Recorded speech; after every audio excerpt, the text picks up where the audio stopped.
Twins. We are Black Hawk. We are Minnesota.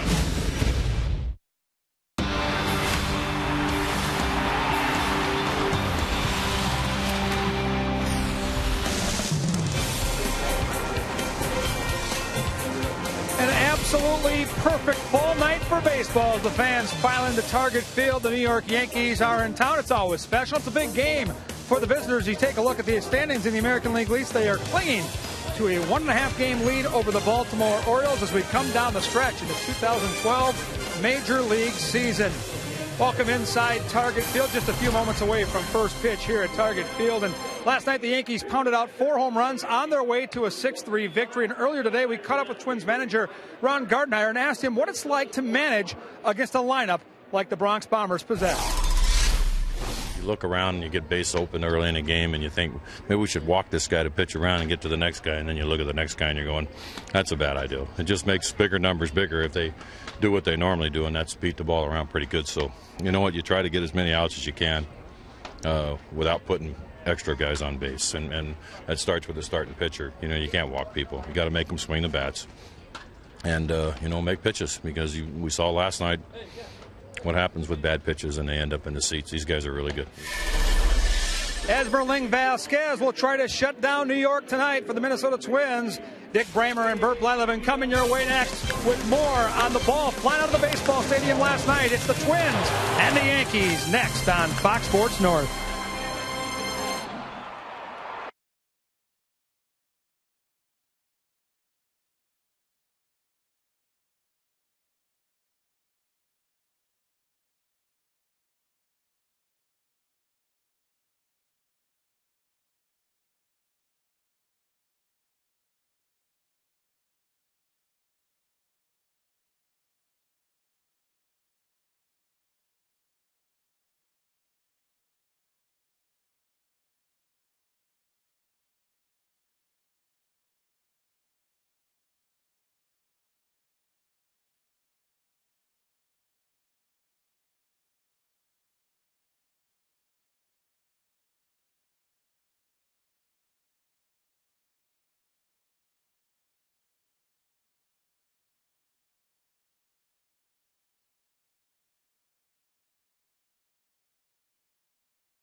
North is brought to you by your local Northland Ford dealers. Visit your local Northland Ford dealer or go to northlandford.com. And by Menards. Save big money on all your home improvement needs at Menards. The Twins and Yankees, game 2 of a 3-game series. The Twins hoping to rebound from a disappointing game last night. Derek Jeter and the Yankees hoping to keep their edge in the playoff hunt. And we welcome you to Target Field. Another gorgeous night for baseball. Dick and Bert with you. And the Twins succumbed to the Yankee power last night, something that they do very, very well is hit home runs. Yeah, Yankees in last night's ball game against Liam Hendricks took Hendricks deep 4 times. 52 home runs in 32 ball games for the Yankees against the Twins. And oh, by the way, they have scored 58 runs against the Twins pitching this year, 29 of those because of the home run. And for Nick Swisher, one of the guys who hit the home run last night, the power is all part of the business model. That's kind of the way our team's designed, you know. I mean, we're not the Bronx Bombers for nothing, you know. I mean, we really rely on that home run. It's put a lot of runs on the board for us all year long, and, you know, it's something we want to continue to keep doing. And the teams that have done well against the Yankees over the years have been able to pitch to that power, neutralize that power, and that's the challenge for this young and yet unestablished Twins rotation. I think as we look at the season winds down, I'm not going to lie to you, there's some ugly numbers on the board right there. These guys are fighting for maybe a position in the rotation next year. They need to attack the strike zone. Vasquez on the mound tonight, 15 walks in 20 innings. That's not going to do it. Doduno has pitched very well. Walter so-so, as Hendricks, we know he has really struggled. No bigger stage than taking on the New York Yankees and pitching against that lineup. We'll see how Esmerling Vasquez fares in Game 2 with the Yankees tonight.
Esmerling Vasquez and the Twins taking the field, hoping to even the series and the season series at 3 apiece. Twins took 2 out of 4 in New York. That was way back in April. And the starting rotation, for that matter, the roster looked nothing like it does now. So we'll see how the Twins fare here.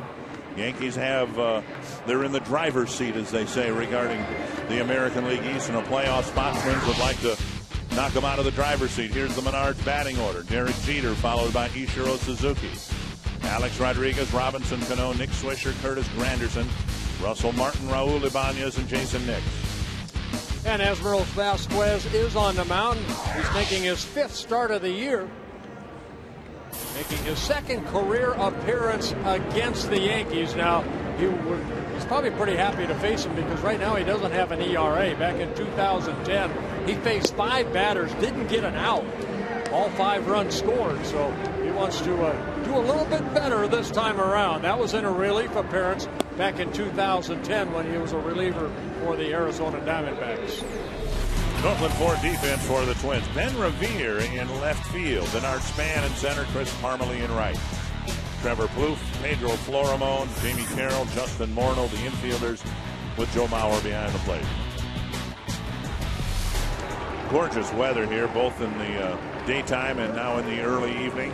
3/4 moon over downtown Minneapolis. Well, like we saw last night, the Yankees are all about hitting home runs.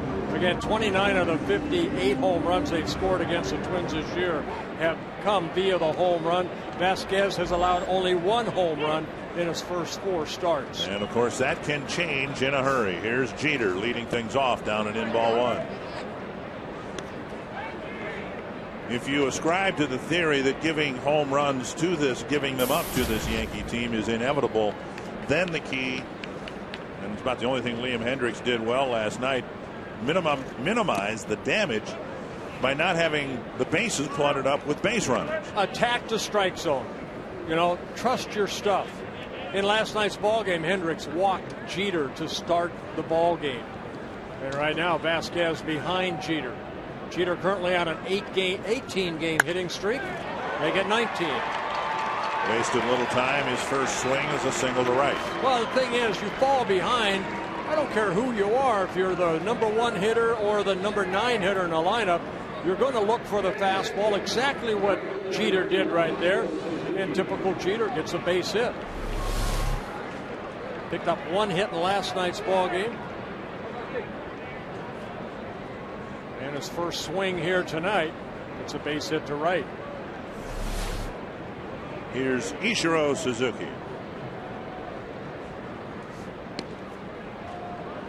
We talk about Spann and Revere as the table setters. Well, Jeter and Ichiro are the table setters. Suzuki, he has been red hot since he became a Yankee in late July. He's hitting .328.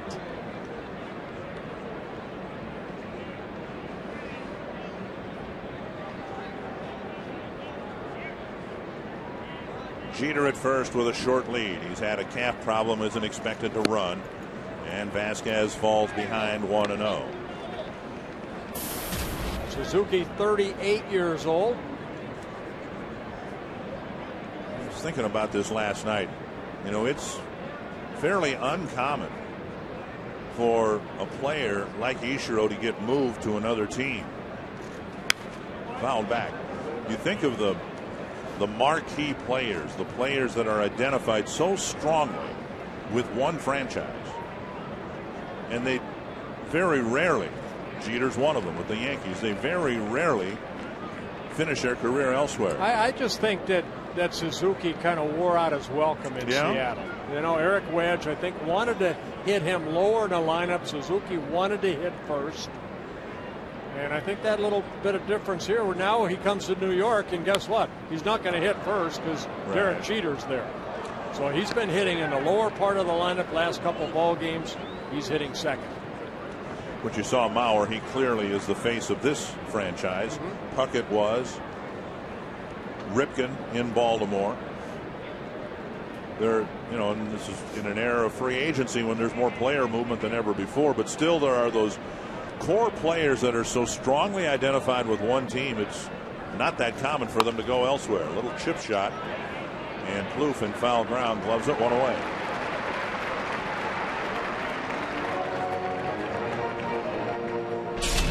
Alex Rodriguez will hit next. Josh Willingham, the subject of our Sanford Health injury report, had an MRI, and the results of that show just a sprain. Injured the shoulder, his left shoulder, reaching for the home run ball. So that's good news for a manager who hasn't had a whole lot of good news this year. Alex Rodriguez will hit.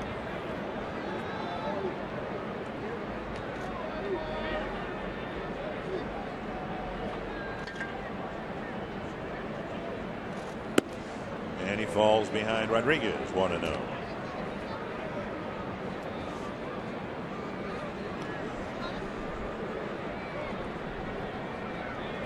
Trying to pitch around the leadoff single.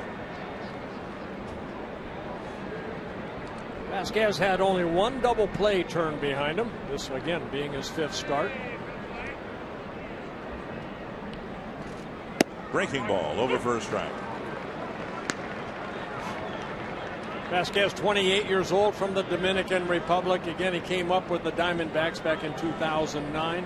Made 141 relief appearances, and when he signed with the Twins, he was sent down to the minor leagues basically as a reliever and then put into the starting rotation. And the fastball down and in, gets another swing and a miss. And we've seen a fastball with a lot of movement too. That ball kind of kept running in on Rodriguez. Very good changeup. And then that big slow curveball.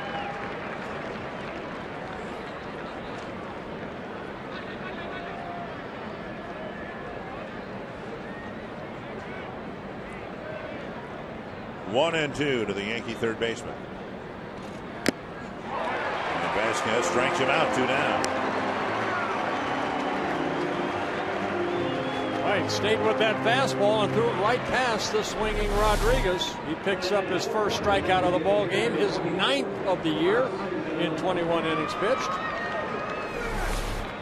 Yankees rotating their designated hitter, rotating players through that spot in the batting order here in the final weeks of the season. And tonight it's Robinson Cano's turn.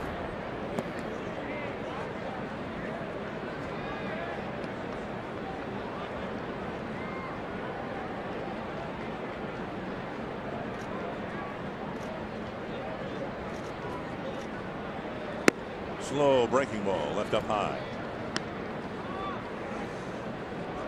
Robinson Cano, 29 years old, in his 8th season with the Yankees, 4-time All-Star.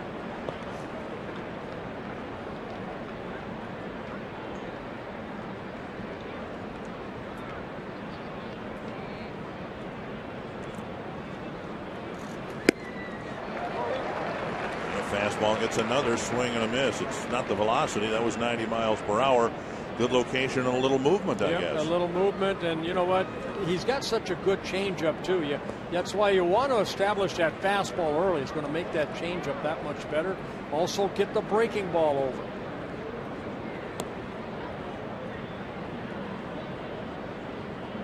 A lot more fun facing good hitters like the Yankees when you're always ahead in the count. Ball behind in the count like he did to Jeter. You have to come in with a fastball. Good hitters are ready.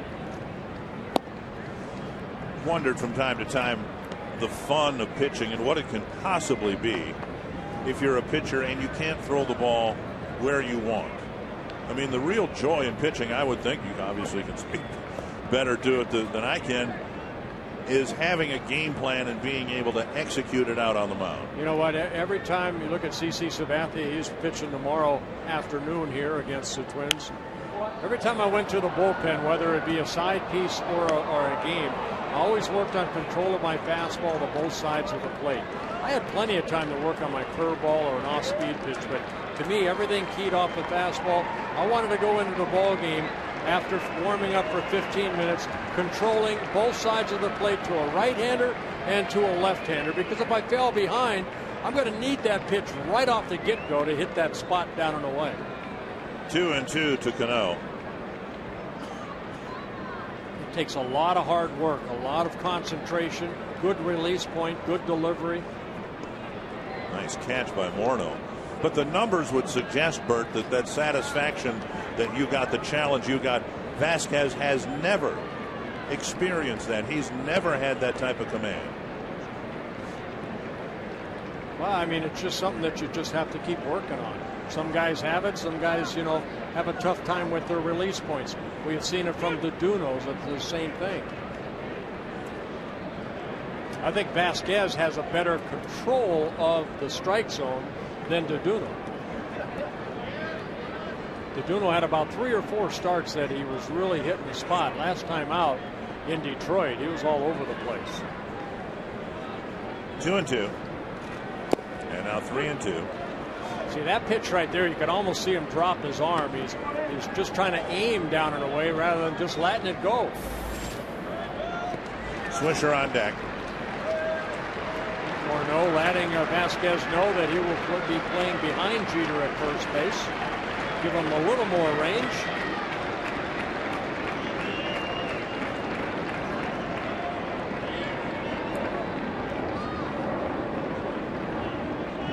Vasquez trying to pitch a scoreless first inning. Twins were behind 3-0 after the first last night. Jeter goes, and a ball dropped into right field. Parmalee will charge it and get it back into second base. So the inning continues, and now Swisher, who hit the home run last night with a man aboard, will come up with 2 men aboard. You know, we've seen the curveball from Vasquez have that downward plane. This one just kind of stayed right there.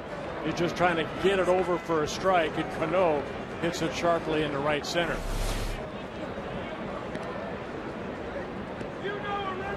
First and third, 2 down, and Swisher at the plate. What Ron Gardenhire was saying regarding the Yankee lineup, you have a base open, in this case at second base, and you think, well, maybe it would be better if we just went ahead and walked the guy and pitched to the next guy, and then you look, and the next guy's got 40 home runs and he's hitting 6th. Yeah, I mean, it's a great lineup from 1 through 9. Up high, ball 1. That's the challenge of facing the Yankees. You want to beat this group of all-stars. Twins have beefed up their power numbers this year. They have 4 players with 13 or more home runs. The Yankees have 10 of them. 10 players. They can't even squeeze them all into the starting lineup. 10 players with 13 or more home runs. And Swisher with 23 of them. Good pitch right there. Down in the strike zone. There's Eric Chavez. He had a home run in last night's ball game. He has 14. Ibanez, he's in the lineup playing in left field. He has 18.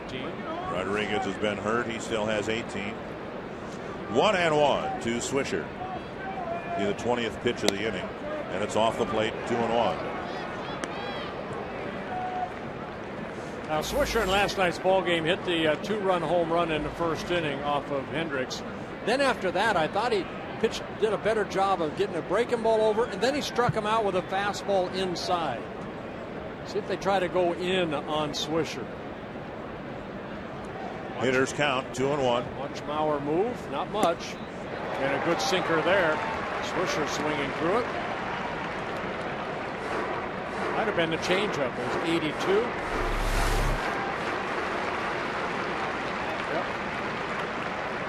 So 2-2 to Swisher. It's like pulling teeth. If you're a pitcher, there's no latting up. Every pitch has to be almost perfect. 2-2. Foul tip to the backstop.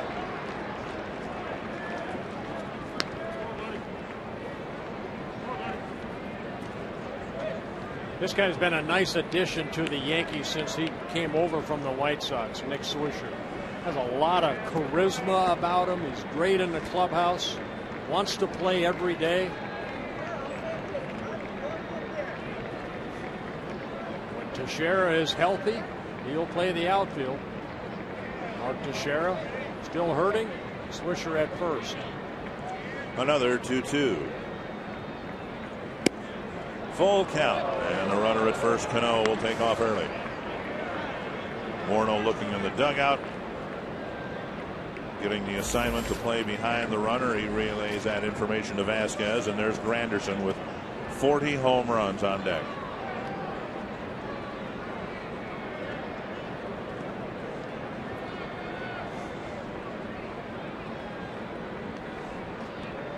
Pitch number 24 of this first inning.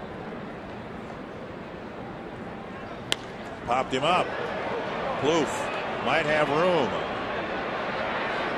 All's well that ends well. Couple of hits, a couple of men left aboard, and a scoreless top of the first.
first here tonight after a scoreless top of the first inning.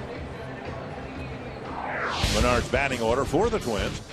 Denard Span leading off. Ben Revere second. Joe Mauer third. Then Justin Morneau, Ryan Doma, Chris Parmalee. Of course, the middle of the lineup without Josh Willingham. Then Trevor Plouffe, Jamie Carroll, and Pedro Florimo. And the lineup facing Phil Hughes, 26 years old. He's making his 31st start against the Twins. His second against the Twins this season. His 31st start of the season. He defeated the Twins 7-6 back in April. The Twins were able to score 4 runs off of them in the first inning. They came right back and scored 6 the next 2 innings for Phil Hughes. Span, Revere, and Mauer.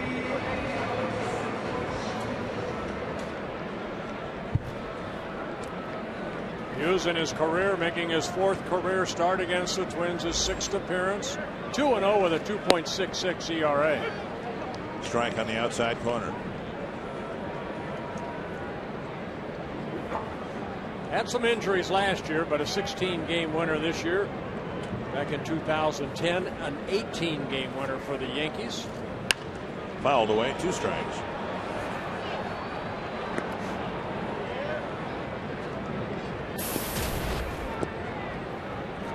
Span with a couple of hits last night.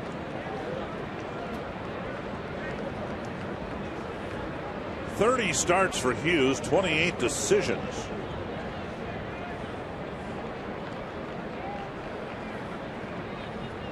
See if the Twins can hand him a loss here tonight. Span with a little nubber. Hughes backhands it and throws him out. 1 down. Northland 4 defense for the Yankees. Raul Ibanez in left, Curtis Granderson in center, and Ichiro Suzuki in right.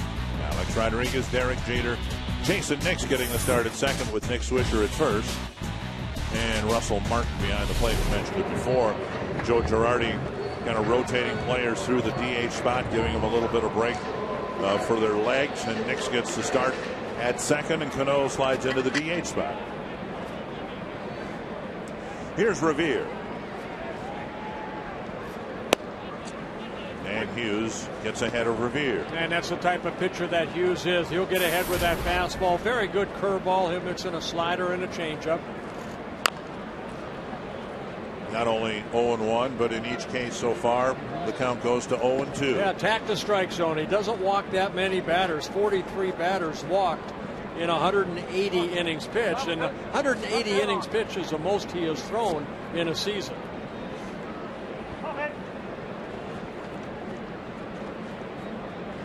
Five pitches, 5 strikes for Phil Hughes. But even if you take his 30 starts, this is his 31st. Divide that into 180, that's an average of 6 innings per start. Good California math right off the get-go. Rodriguez gets the second hop and throws Revere out. Let's take a look at the GMC keys to the game. One of their good things they can do is defense. We saw some good defensive plays last night. Cano made 2 or 3. Granderson coming in and making a solid throw to Martin to get Goldman out at home. 3rd fewest errors in the American League. I have a total of 74 errors on the year. Here is Mauer. Mauer started the day tied with Jeter for 3rd in the batting race, and Jeter already has a single. Miguel Cabrera, the leader in the batting race, is 0 for 3 tonight, and his average down to 329. Remember I said you come out of that bullpen, you work on that fastball away. All 3 pitches to the first hitters were all fastballs away for strike 1. Now Mauer has not figured out Phil Hughes yet. He's 0 for 9 against him. Figures he's my pick and pick the stick. Ha! There you go. See? Mauer singles to left to keep pace with Jeter. And his first hit against Phil Hughes, now 1 for 10, but Joe Mauer getting that fastball and taking it the other way. And you got a point. Congratulations. I just looked at the list. I'm in last place. Somebody has to hold up everybody. Shouldn't be me. Here's Morneau. And a fastball on the inner half of the plate. Justin hasn't seen many of those, and he took it for a strike. Yeah, Justin 2 for 7 lifetime against Phil Hughes, and both of them home runs. Hughes has given up a lot of home runs. Driven hard to right field, but right at Ichiro. So Morneau blisters one to the right fielder, and the first inning's over.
Gardenhire's seen his team win a couple of times in New York earlier this year, but by and large, it's clearly been a dominant Yankee performance in the season series. And they've enjoyed playing here at Target Field.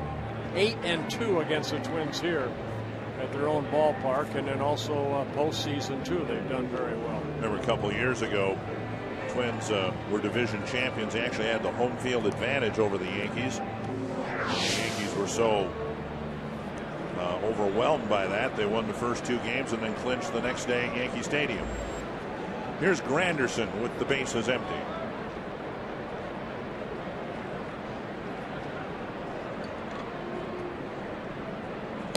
Slow breaking pitch over for strike 1. Yeah, most guys, when they stand in that batter's box for Granderson, he'll dip that right shoulder. You can almost see him. I mean, if that ball's down, where that's going to end up, an uppercut swing. Strike 2.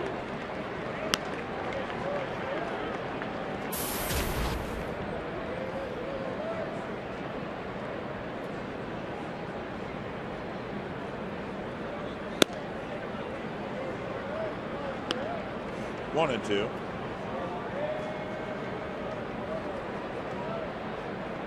Granderson, Martin, and Ibanez.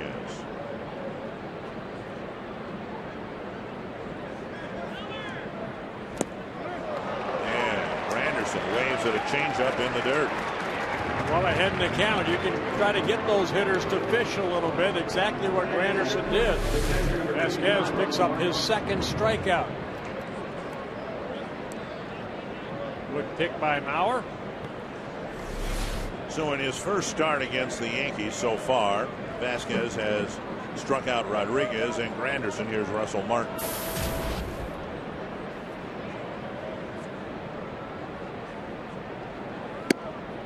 Strike 1 on the inside corner. So far, a much better job of getting ahead. Strike 1 by Vasquez. First inning, I think he fell behind all 5 batters. Right.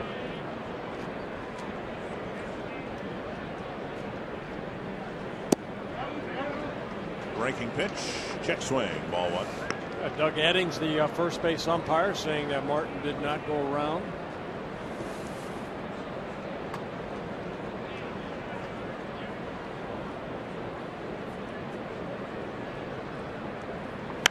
popped up. Morneau across the line.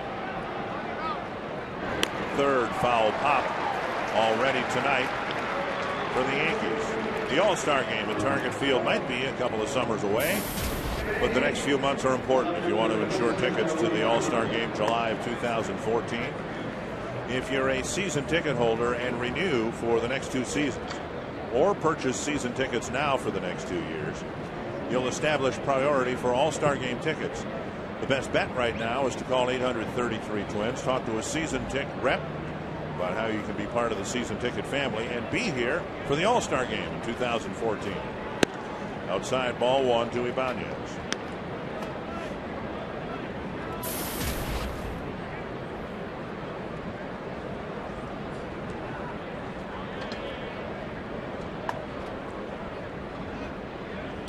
Change up away, 2-0.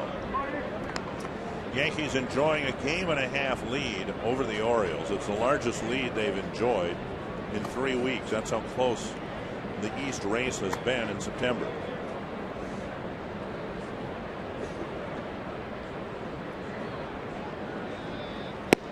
Good change up there. Yeah, on the scoreboard watching, I'm sure the Yankees looking at that scoreboard out in right center, seeing that Toronto Blue Jays are up 2-0 in the bottom of the 6th against the Orioles in Baltimore.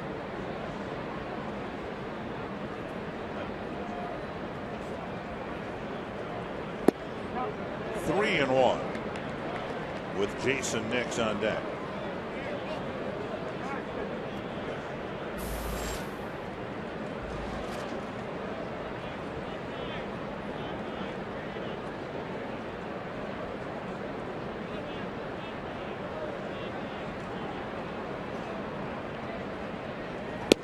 And a walk puts him aboard. First walk issued by Vasquez, and it comes with 2 outs in the 2nd inning. Yeah, didn't want to make a mistake right there. Fell behind on Ibanez. He has 270 career home runs. Didn't want to make a mistake. Put him at first. There are 2 outs. Number 9 batter Jason Nix. Nix in his first season, known more as a defensive type player than an offensive type player. Has gotten 170 at bats this year. And there's a breaking pitch that tickles the outside corner.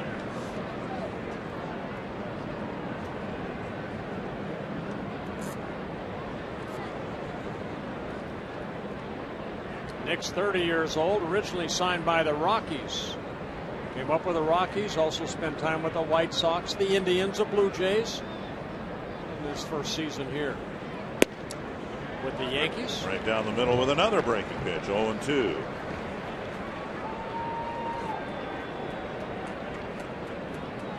Nix started the season in the minor leagues, called up in the first part of May.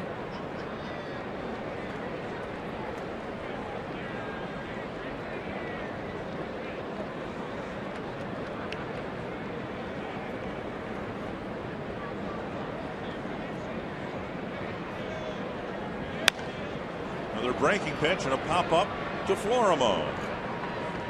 A scoreless second for Esmerling Vasquez.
Let's take a look around the league as Prince Fielder and Delman Young have early RBIs, and Detroit, who can tie the American League Central with a win tonight, are leading 2-0.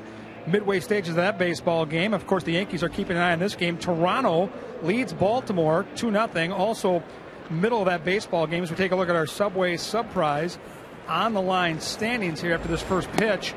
Take a look at how close things are in both the East and the Central. The Yankees trying to build the lead up to 2. And if they can get the win tonight, and obviously if the Orioles continue to trail Toronto, they'll pick up another game in the East, and it could be tied tonight.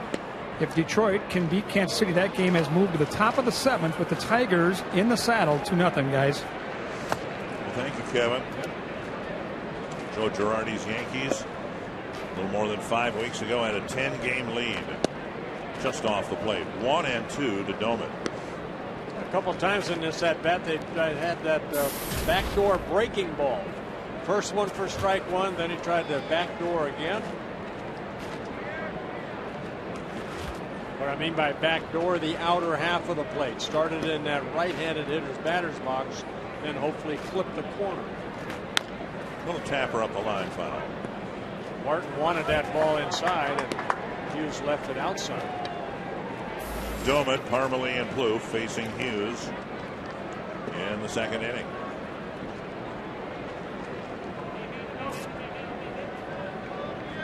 Doman 2 for 3 lifetime against Hughes. Has a home run against him. Missed down and in, 2-2.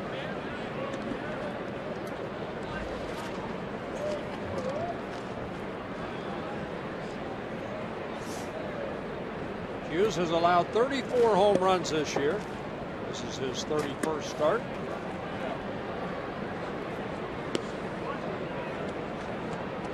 Now that's a lot of home runs for 180 innings. Irvin Santana with the Angels has allowed more. 37.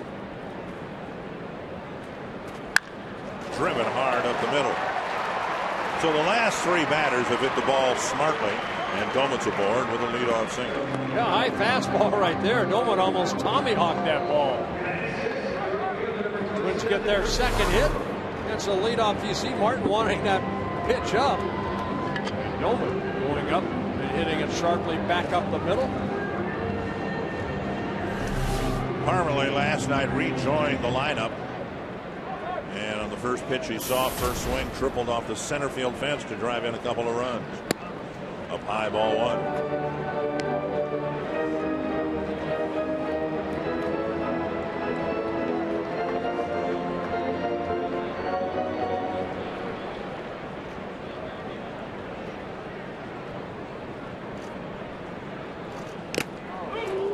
Peel the mask off of Martin.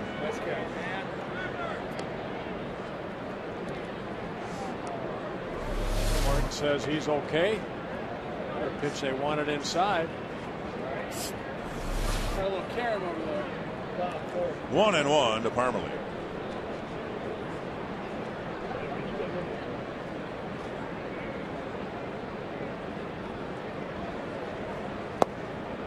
If Parmalee has a long career with the Twins and can continue to hit the ball as well in September as he has the last 2 years, he's going to end up putting up some awfully impressive numbers. Remember the great job he did hitting well over 300 last year with power in September. And now this year, he up and down and never really getting a chance to play on an everyday basis. But again, in September, he's having his better at bats. Well, 2 years ago, he did that at Double-A. Kind of conquered Double-A. This year, you know, he's up and down with the Twins. He pretty much conquered Triple-A. Not much left for Parmalee to do other than do what he's done in the minor leagues, and that's hit good pitching, no matter what level. This guy's a good hitter. 3-2 with Plouffe on deck. Yeah, last year he hit .355 in 21 ball games. Had 4 home runs in the month of September. But he's one of these young kids, Dick, that needs to play every day. That's why he was sent down earlier this year. Doman goes, and the pitch grounded to Swisher. So Doman will advance. Swisher has 1 play, and the Twins get a runner in scoring position. this week it's a Fox NFL Sunday doubleheader. First, Calvin Johnson and the Lions host Adrian Peterson and the Vikings. Then in America's Game of the Week, the Saints take on Aaron Rodgers and the Packers, who will somehow try to recover from the horrible ending to the game last Devastating. night. Coverage begins with the Built Ford Tough Fox NFL Sunday pregame show at 11 a.m. Central. That was embarrassing last night for the NFL to have that happen. Yeah, they didn't do. There was real rest to come back. Plouffe, the batter, trying to put the Twins up early.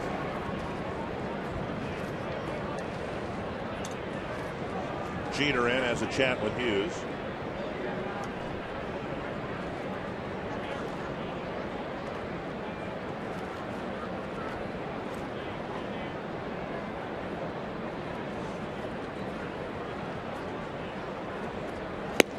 Off the plate, 2-0.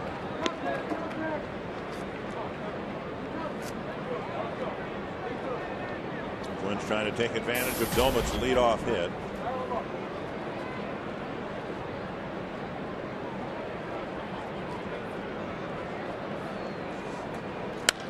Popped up, short center. Jeter out. Granderson, Ibanez in. And Jeter makes the catch. Showing a lot of range going back. And this is just his second game after having that ankle problem, and he still showed a lot of range. Well, you know, as an infielder, Jeter did exactly what you're supposed to do, is go back. Jeter, you can see him backpedaling right there, going back right there, waiting for someone to call him up, but you can see Ibanez and Granderson could not get there. So 2 down, and Girardi has said he's going to watch Jeter very carefully. They had used him as a designated hitter, and just last night put him back out at short. And Girardi saying, and now he's trying to get Alex Rodriguez's attention, adjusting the left side of the infield. Yeah, I think he wanted Nix to move over a little bit, because who's up? Jamie Carroll. That is just foul. 2 strikes. And Jamie's been swinging a hot bat. 20 hits in his last 53 at-bats, hitting .377. So the veteran Jamie Carroll finishing the season strong.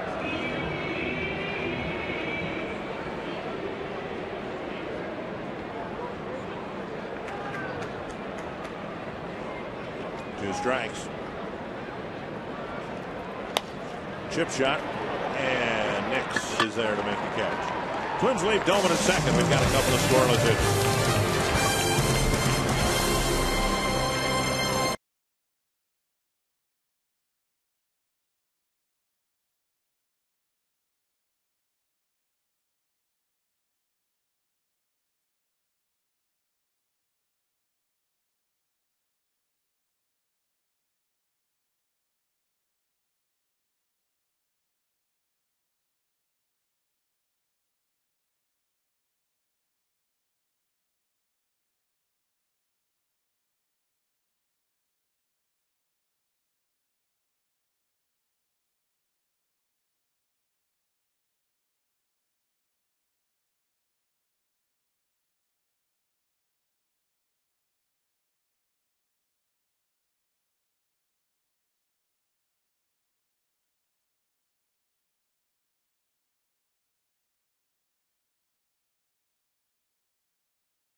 /baseball. Zach Roberts from Orono wondering which young Twins player has impressed us the most this season. Well, Chris Parmalee, you know, I mean, he had great numbers in the minor leagues. He just needs some major league at-bats, I think, to impress people. Florimon, since he's been called up, he's impressed, I think, the coaching staff. That's the most important thing. How about yourself? Yeah, I'm Pedro Florimon. I think the way he's handled himself without a world of experience at short, he gives the appearance that he's been there before. Little number in front of the plate. And Vasquez fires to Morneau, and Jeter is very quickly retired. And all eyes are on Jeter as he surpasses the bag to see how that ankle fared on that sprint up the line.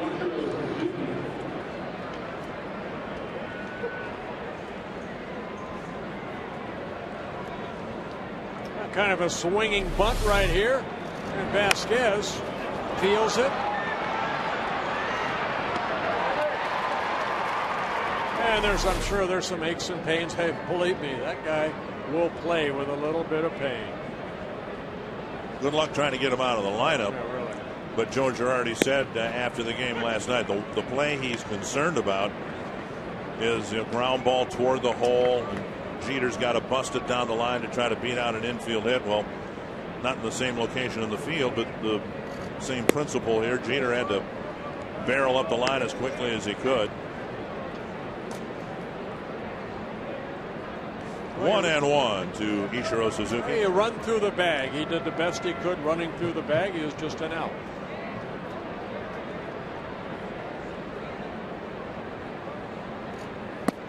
Down and in, 2-1. Pass along. Happy 93rd birthday to Frida File from Streeter, North Dakota. And Streeter is about 10 miles south of Medina and about 5 miles west of Gackle, South Dakota. Solid single to center for Suzuki. We got a note here too while you're mentioning birthdays. Lori Stevens turns 50 today. She's at the ball game. And she'd like to say hello to her 86-year-old dad watching in Chisholm, Minnesota. Okay. Here's Alex Rodriguez. Rodriguez struck out his first time up. Yeah, that hit by Suzuki, that's the third hit off of Vasquez, all of them singles.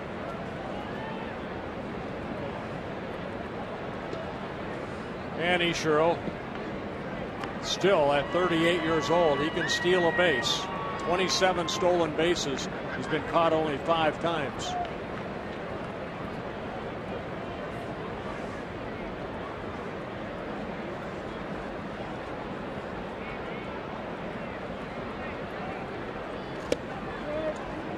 One and 0.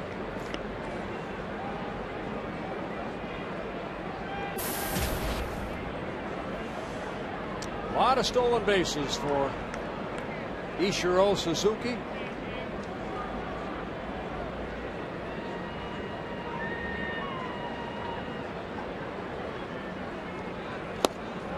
Down and away. 2-0.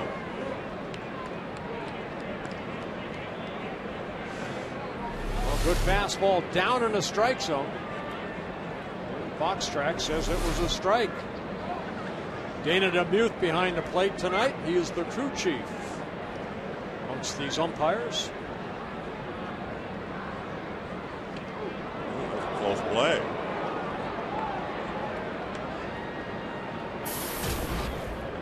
There are the umpires.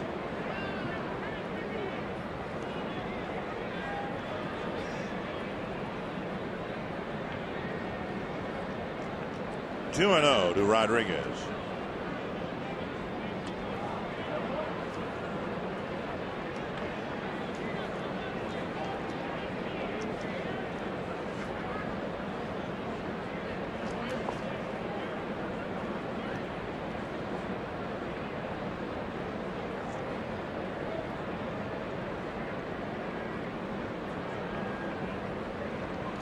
Swing and a foul. 2-1.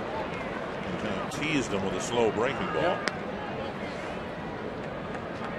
Rodriguez coming off the disabled list on September 3rd. Back in late July, fractured his left hand being hit by a pitch.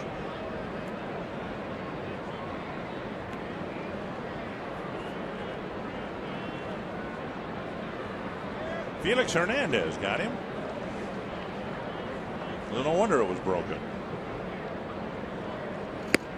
3-1. Cano on deck.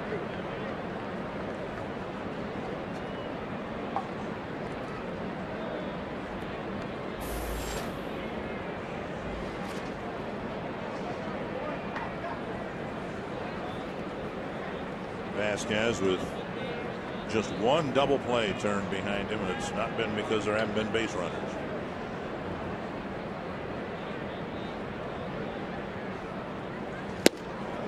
Gets another swing and a miss. A 91-mile-an-hour fastball. He threw the fastball past Rodriguez in his first at bat. His first of 2 strikeouts.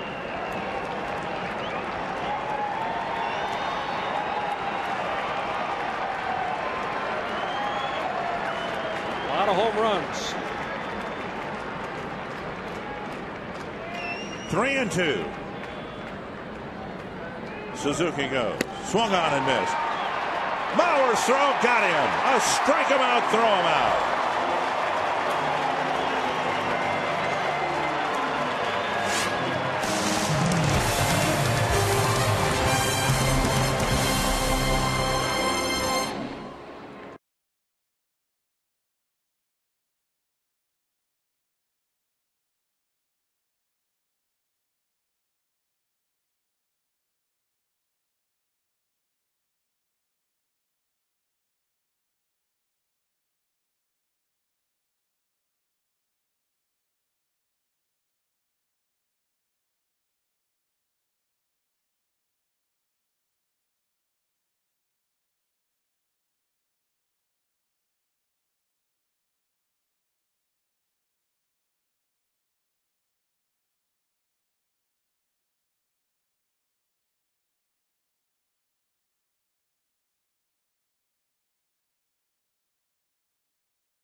Fox Sports North is brought to you by Sanford Orthopedics and Sports Medicine, for the everyday competitor in all of us.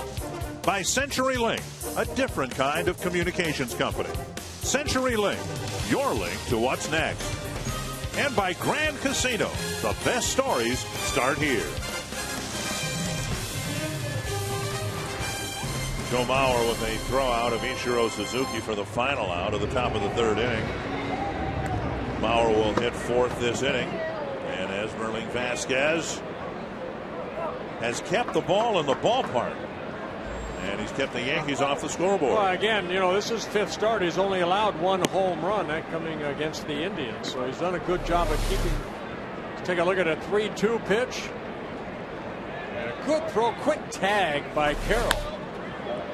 Florimone skips one to Jeter, 1 down.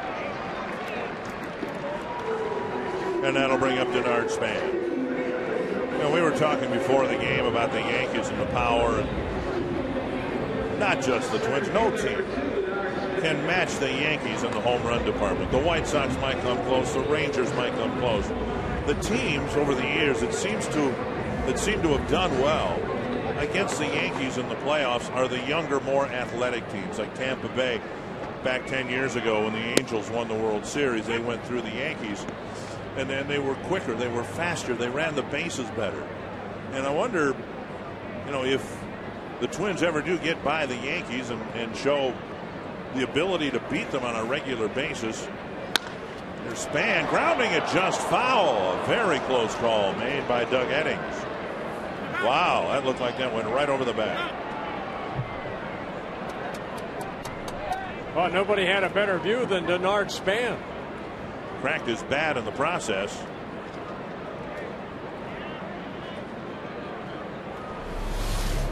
Look at Span hitting that ball down the line. And Eddings, who was straddling the line, said it was foul. But the Twins obviously want and need to get better overall, but eventually they want to have the confidence that they can beat the Yankees. And the roadmap to do that seems to be made by teams that come at them with a younger, quicker, faster lineup. Dribbler hit right to Nix for out number 2. And so I brought that up during Span's at bat. Now Revere coming up. The Twins have some elements that the Yankees don't have in terms of some speed, that kind of speed at the top of the lineup. But you got to get those guys on base. Yeah, they're the table setters, just like Jeter and Suzuki are for the Yankees. But it all comes down to good quality pitching. You have to win the close ball games. Starting pitching. Here's Revere showing bunt and taking ball 1.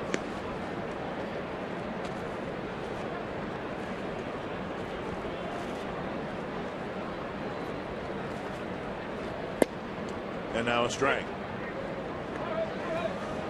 He is making his 31st start of the year, his 102nd major league start. He has 52 major league wins, 35 losses.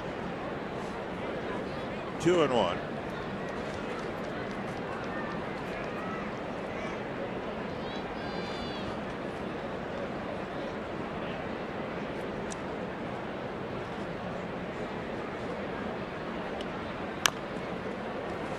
Spun up the line, foul, 2-2. Took something off that pitch right there. Revere a little out front. Hughes first came up to it with the Yankees back in 2007 as a starter. Following year, had some injuries, came up as a starter again. Then he worked out of the bullpen, did a very good job as a setup man for Mariano Rivera. On the outside corner. A 1-2-3 third inning. Hughes has set down 6 men in a row.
Twins fan. He's here tonight. And you can get involved in our broadcast voting for the Arby's Value Player of the Game. Text the word value followed by a space of the player's name to short code 234-234. On to the fourth in a scoreless game, and Robinson Cano will lead things off for New York.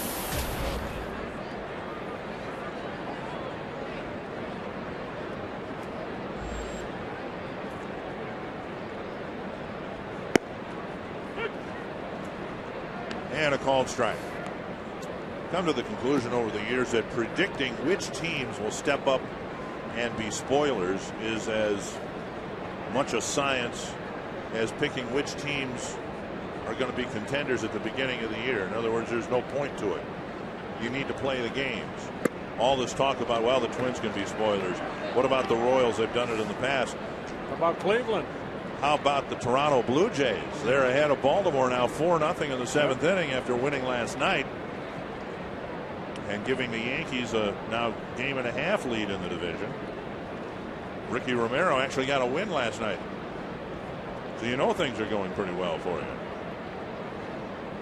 2 strikes. And now a ball.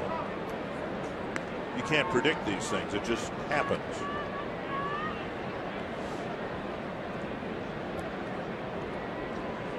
Detroit leading Kansas City bottom of the 8th 2-0. If they win, they'll be in a tie for first in the Central with Chicago. White Sox lost 4-3 to Cleveland.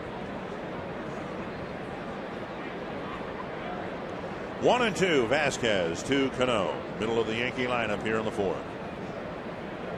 Changeup down and away 2-2. Well, same pitch right there that struck out Granderson in the second inning. Cano's laid off of it.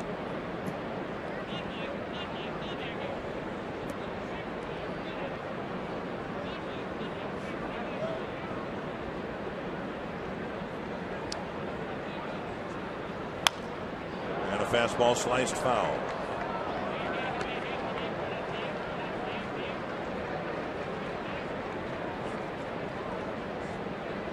As if he doesn't squat enough, Russell Martin in the squat position in the Yankee dugout.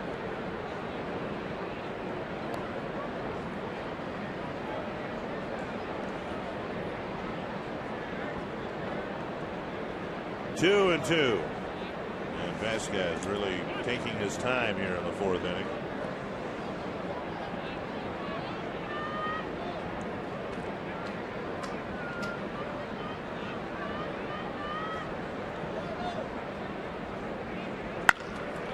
Hit hard to center field. And Cano's aboard with a leadoff single, his second hit of the night. Yeah, second time that Cano has worked the count. You know, I mean, Cano fell behind, and then Vasquez threw him that breaking ball just like in the first inning. Cano didn't miss it. Hitting it sharply. Watch the breaking ball right here. Just kind of hang right there. Cano just takes it with him. Swisher will hit, fouled out to Plouffe his first time up to wrap up the first inning. No shortage of pitchers who've gone through the Yankee lineup once and done okay. Far fewer have gone through that lineup a second time and done okay. And then if you can go through this Yankee lineup and keep them off the board for the third time, You've done very well. Then you've got something. So far so good for Vasquez. He's gotten through the lineup once. Yankees got a couple of singles and a walk. Now so far the second time through the lineup, the Yankees are 2 for 4.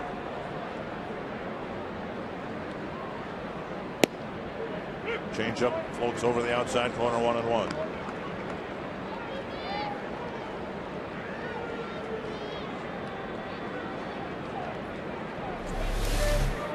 Took a little off right there. And pitcher's pitch. Try it again. See? Oh, how could that not be a strike then? 2-1.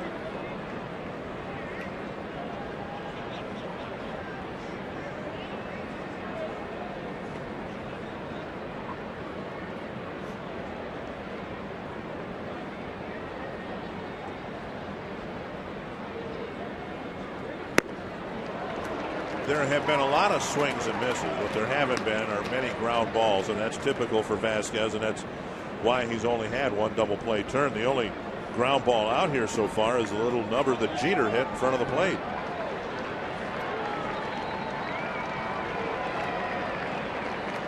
2-2. 60 pitches for Vasquez, 35 strikes.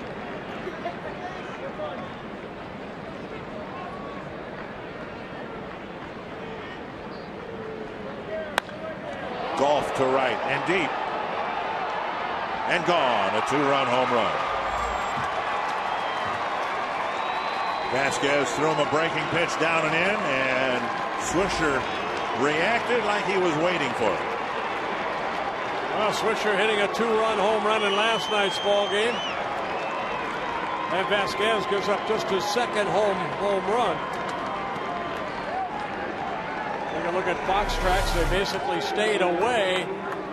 And then that little breaking ball stayed about thigh high. And Swisher opened up and hit his 24th home run of the year.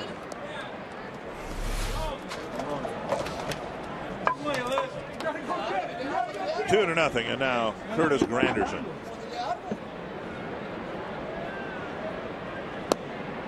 Over the inside corner, strike one. That home run measured at 355 feet.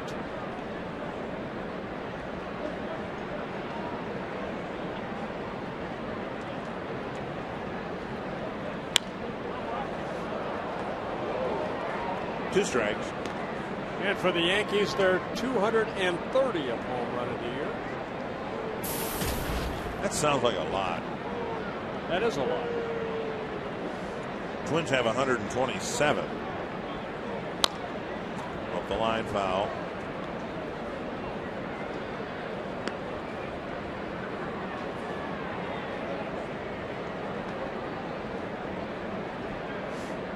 The closest to Chicago White Sox.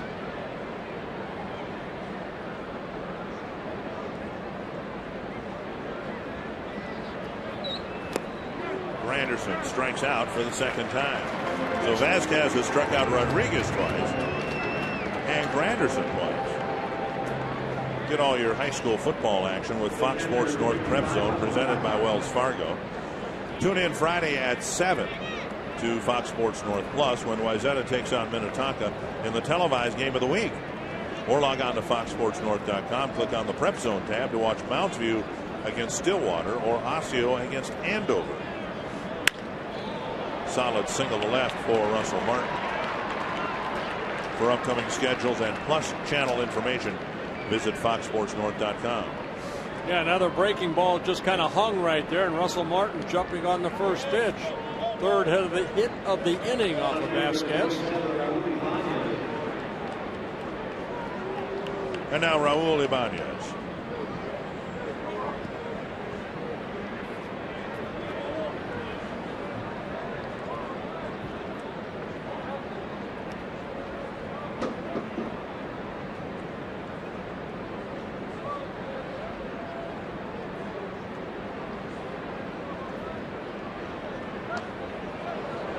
Close play. Martin almost picked off.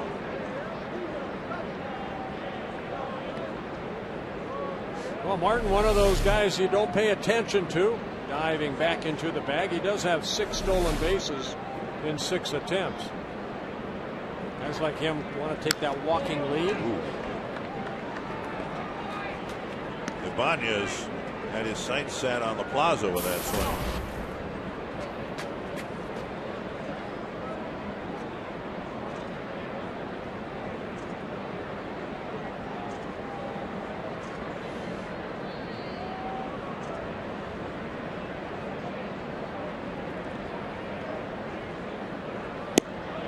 Little bit low.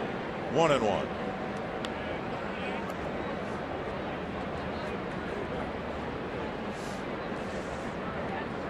Ibanez, 40 years old, in his first season with the Yankees, his 17th major league season.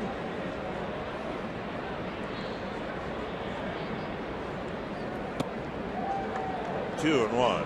One All-Star appearance for Ibanez. That came when he was with the Phillies in 2009.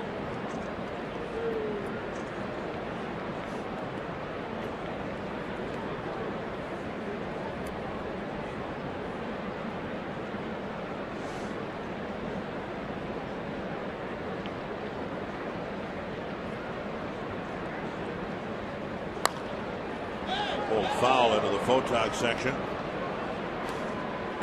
Be careful down there. Kevin Gorg over there. Banya's, like I mentioned, 40 years old. He was born in New York. Got a chance to play in New York finally at the age of 40. He's played in Seattle, Kansas City, Philly.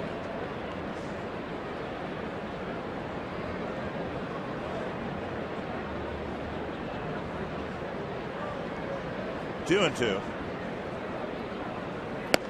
And now full count.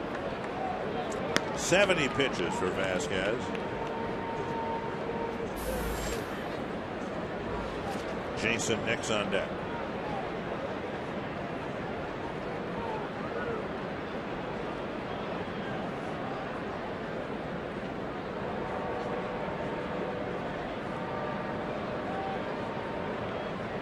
Runner goes. Swung on and missed. Mauer with another throw and another throw out. Back-to-back strike him out, throw him out. Mauer with some strong throwing, and he'll lead off the bottom of the fourth.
Their muscle, score first.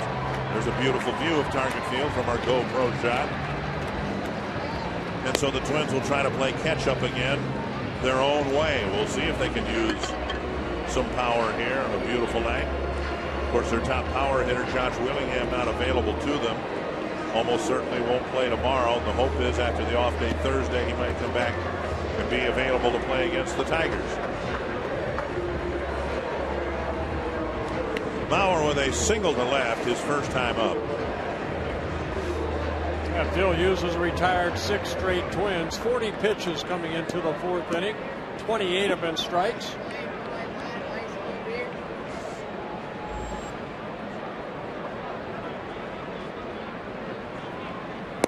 Outside, ball one. Miguel Cabrera went 0 for 3 with a walk. He finishes the night at 329.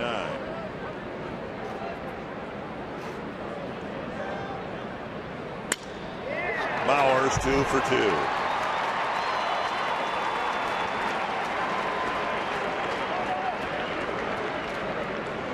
Let's get you caught up with a game break starting in Baltimore. Gomes with a base hit to left. And the Blue Jays, who beat the Orioles in a big nightcap last night, have a 4-0 lead. Bruce Chan to Delman Young, and he chips one into right field for an RBI single. Tigers now have completed a 2-0 win over the Kansas City Royals. Anibal Sanchez with a good outing for the Tigers. And right now, with Cleveland's win over Chicago this afternoon, The race in the Central's tied. Getting exciting for the Tigers and the White Sox. 1 strike to Morneau's had some good swings against Phil Hughes. Fouled away, 2 strikes.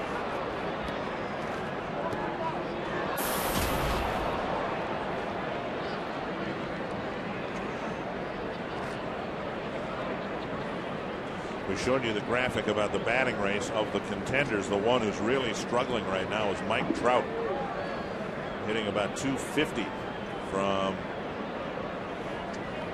August 1st on. Up and away, ball 1. Trout and the Angels taking on the Mariners tonight. Yeah, Torrey Hunter swinging a hot bat. Albert Pujols swinging a hot bat. 1-2 to Morneau.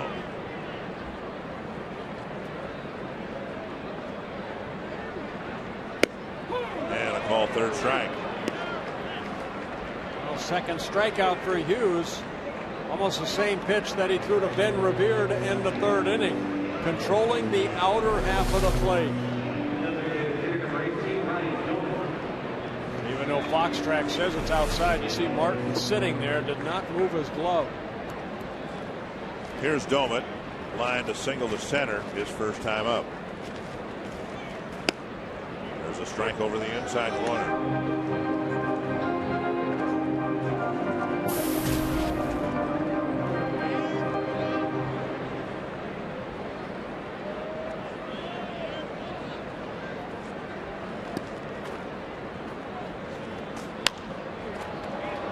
Short fly ball.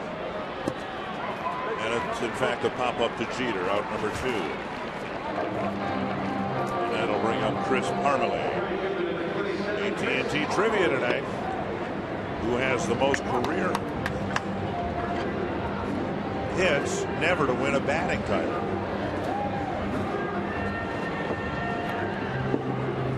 And we're not talking active players, I don't believe. Necessarily. That'll give us a shot at Derek Jeter. Yeah, Jeter has not won a batting title yet. He is 11th on the all-time list.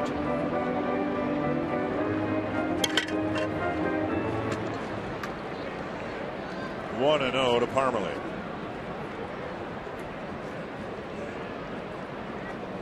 Fouled back.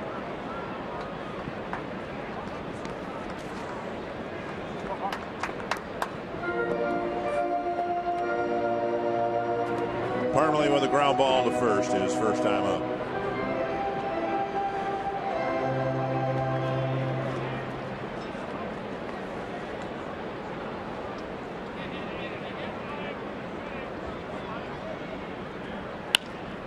That's down the line. That might be trouble. Stay fair.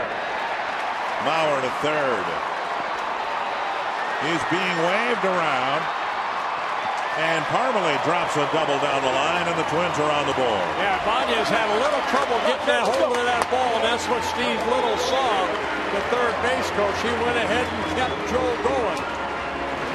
So Parmelee dumping a double down that left field line with 2 outs. Of course, Joe off with a crack at the bat. A little smile by Parmelee, but the breaking ball slicing down. Is it going to go fair and foul? Stays fair. And watch this ball go right there. You can see him bobbled a little bit by Ibanez. And that's what Steve Little saw, and Joe Mauer scored. It's an RBI double for Parmelee, driving in his 20th run. Here's Plouffe, hit to the outfield, might tie the game. Half swing and a strike. Foul tip.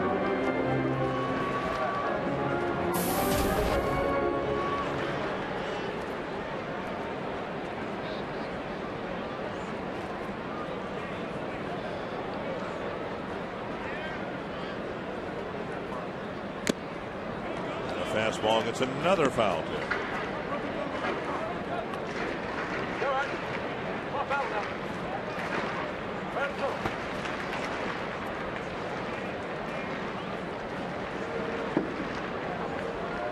Parmelee leading off second base. He's the tying runner.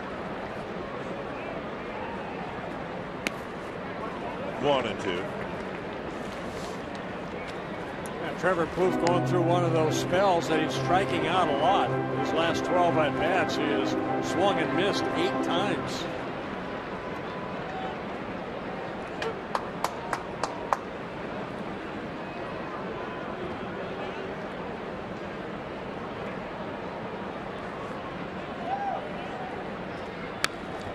Pitch up, fouled it back. You know, that's one of the things I think that Twins fans appreciate about Josh Willingham. Willingham, up until September, I think, what, 3 home runs in September, but he's been a constant power source. The power hasn't blinked on and off like it has for Plouffe.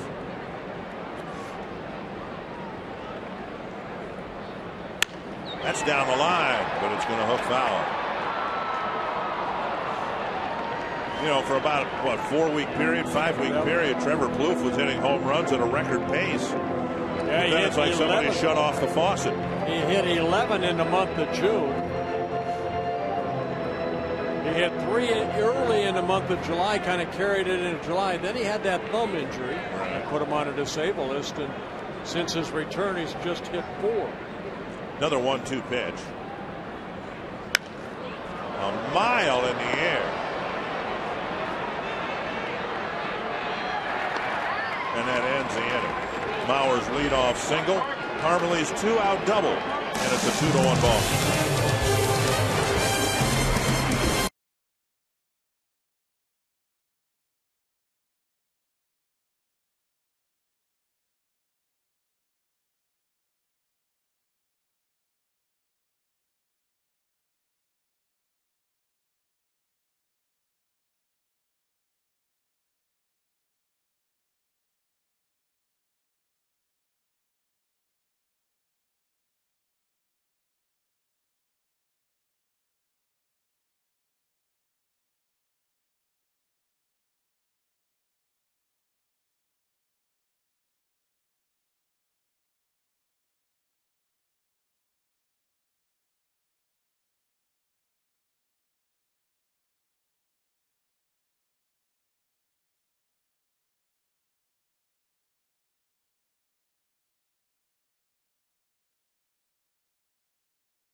One lead. We go to the 5th inning.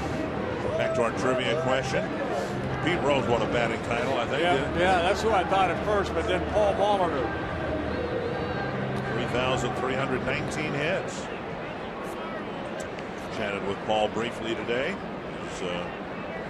Was here at the game beforehand. Jason Nix to lead off the 5th against Esmerling Vasquez. Belt high strike with a fastball. Yeah, Vasquez only 1 walk in a ball game, 5 strikeouts. That's a season high for him at this level.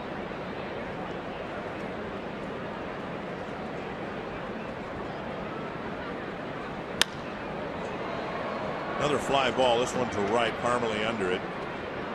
1 down. Well, the pertinence of the trivia question is Jeter in the middle of things for the batting race, and if he wins it, it would be his first, and he's 23 hits behind Molitor, so he's done just about everything else. He just has not won a batting title yet. 1 for 2 tonight. A solid single to right, and then a little roller in front of the plate. Vasquez threw him out, leading off the 3rd inning.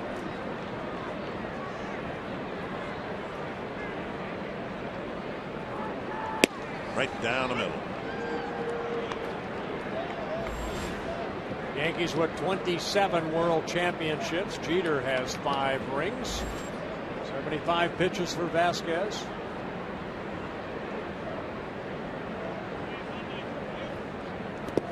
In the dirt, 1-1.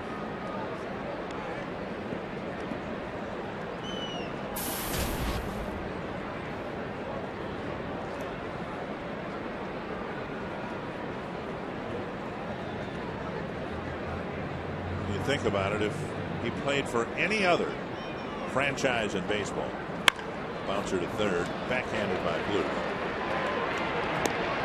2 away. If he played for any other franchise in baseball, people would already, with the championships, the 3,000 hits and all that, they would already be talking about him being the greatest fill in the blank ever. Name it. I mean, his resume's pretty good. He'd be the greatest Kansas City Royal ever. He'd be the greatest, whatever. But we happens to play for New York, and they've got some pretty good players ahead of him. He's up there. He's right there with a lot of the greats that ever wore a Yankee uniform.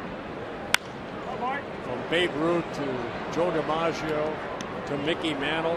Make a lot of people mad, I suppose, and start a really heated argument as to where he would place in the top 10 in Yankee history.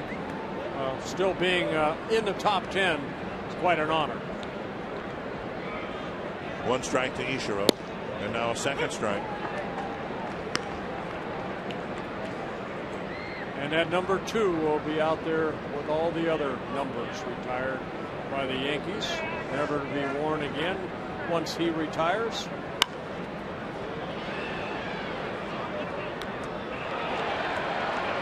And it's not just the numbers, of course, it's the way he's played through the injuries, diving into the seats for foul balls, flair for the dramatic in the postseason. 2 strikes. He's a captain. He's a captain for a reason. On and off the field. Florimone to his left, has to get rid of it. Nice play. Got him. Just barely got him. Florimone with enough on his arm to throw out Suzuki, and Vasquez has his first 1-2-3 inning.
Yankees lead 2-1. We are standing smack dab in the Minnesota State Lottery winner's circle. 100 scratch-off tickets for the birthday boy, John Flanagan, here with his family.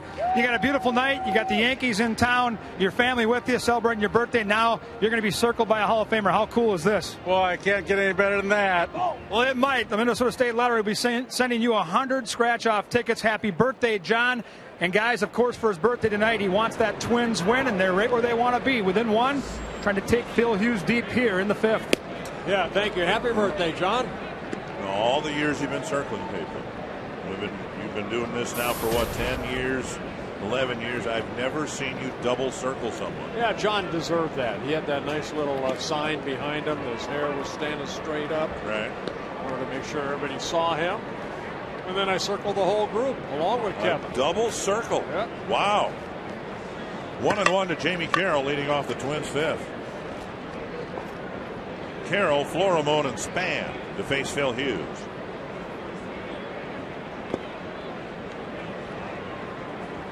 Hughes with a couple strikeouts, no walks yet. He has allowed 4 hits.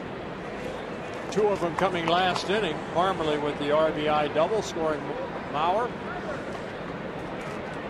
60 pitches, 42 strikes. On the ground to Nix. 1 down. Final home game of the season is coming up Sunday, and it's also a Kids Appreciation Day. Fans 14 and under get the 2012 Twins team caricature poster, courtesy of Sports Authority. Game time 1:10 for the home finale against Detroit. And to order your tickets for Kids Appreciation Day or any game remaining on the schedule, call 800-33-TWINS or visit twinsbaseball.com. Florimone moved his hand up the bat barrel, takes a strike. That's Sunday, and I suppose as a public service we should mention that the game time is changed on Saturday. Right. Because of the Fox television commitment. What was a 1 o'clock game is now going to be played at 3 o'clock. That hits the mound. Nix backhands, fires, and throws Florimone out. 2 down. So the game and obviously the telecast itself will be at 3 o'clock on Saturday. 2 down, and it's time for Denard Span. Yeah, nice play by Nix right there. Of course, Cano, an outstanding second baseman. Nix making a very nice play in place of Cano, who's DHing tonight. So 2 down, and here's Span. A couple of ground ball outs. Ball 1.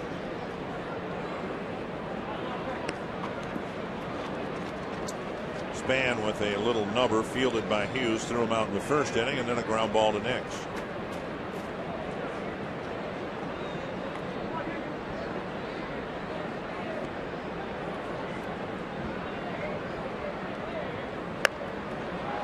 Pulling it up the line, but Swisher's there.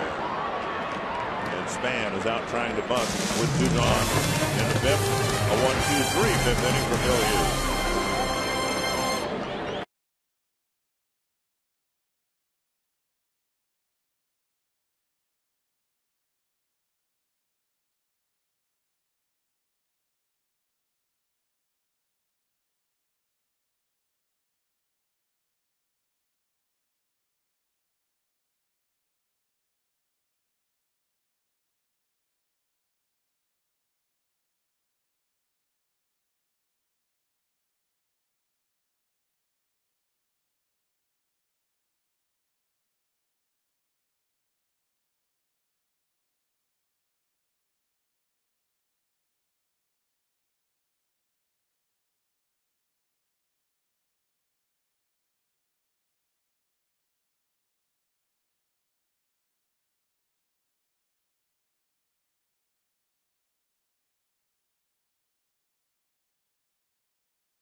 Again, for the final game in the series at Target Field, it's going to be sunny and calm, and for the most part, we'll consider a bit seasonably cool, but first pitch coming in at 59 degrees with winds out of the north around 3 to 6. Looking forward to tomorrow. Herbie and Tim Laudner at the ball game. A couple of former teammates of yours. Timmy enjoying some caffeine. Did you read about what Josh Hamilton's issues have been or were over the weekend? They're saying too much caffeine. Kind of a frightening situation for him. It didn't impact his vision, but he couldn't move his sight line, and so they've tried to get him off of caffeine. Earlier, he tried very hard to kick the nicotine habit. Right. Didn't bother him too much last night. He had a home run last night to take over the lead in the American League. 2-0 to the leadoff man here in the 6th inning, Alex Rodriguez. Rodriguez has struck out a couple times against Vasquez. Another good fastball. And that's the pitch that he's been throwing him to strike him out. A good fastball.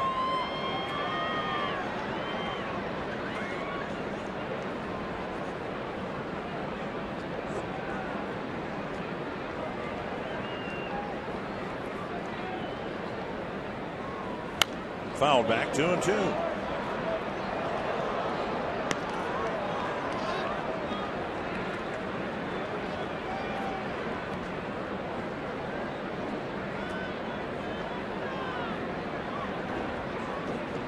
Rodriguez, Cano, and Swisher here in the Yankee 6th.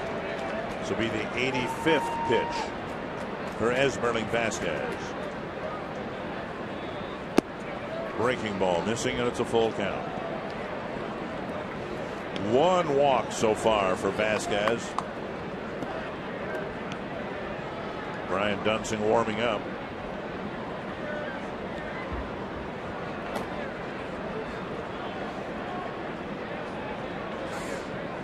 See if they go back to the fastball. Hit hard to center. Crushed to center. Span with the catch. Rodriguez absolutely creamed that ball, but Span ran it down. Yeah, with this power, Span playing pretty deep anyway, and he does a good job of catching up to it. That fastball right there, Rodriguez hitting that line drive. Span, nice running catch for the first out. 1 down, and that'll bring up Cano.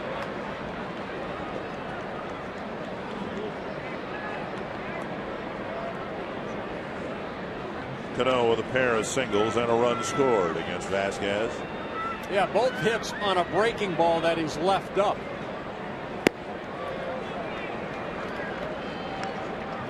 Breaking pitch at 74 miles per hour.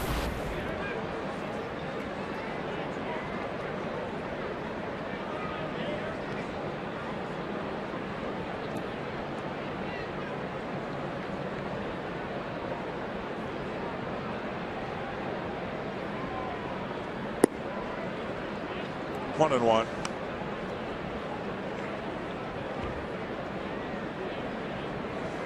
I think you have to look at the way that Vasquez has pitched here tonight. He has pitched very, very well.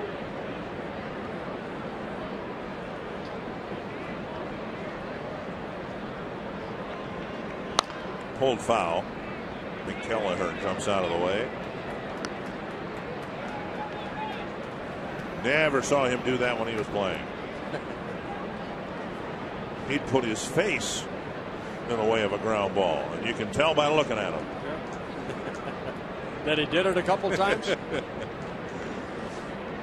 Gallagher, first base coach. Rob Thompson, the third base coach for Joe Girardi. Busted bat and into center field. Cano has his third hit against Vasquez.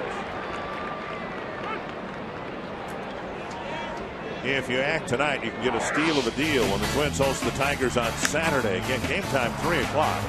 For a limited time, you can get Skyline View tickets for the low price of $13.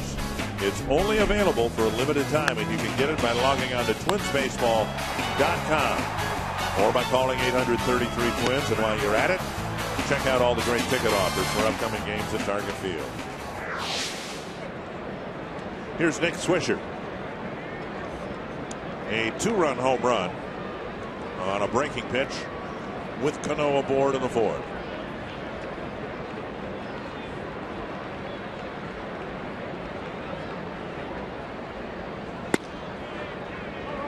Orioles are batting bottom of the 9th, down 4-0 to Toronto at Camden Yards.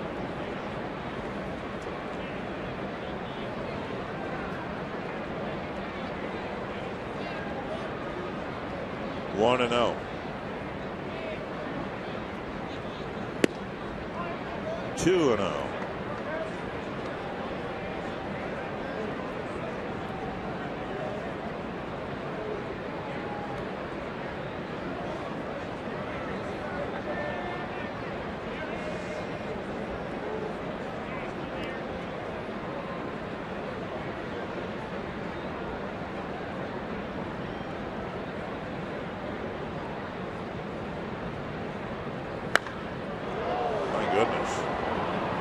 Expect to get a foul ball up there.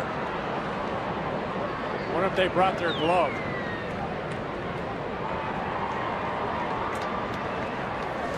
Oh, with Dunsing warming up, they're going to go ahead and let Vasquez get this at bat. As a left-handed hitter, Swisher hitting a two-run home run in the 4th. Granderson, a left-handed hitter, on deck. Another well-hit ball foul, 2-2.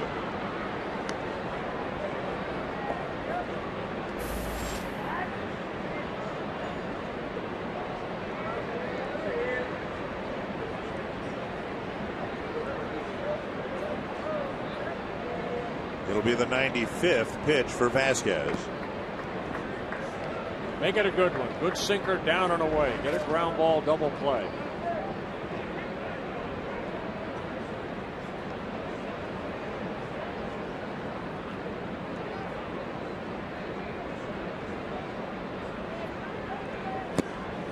Full count. Just a little low.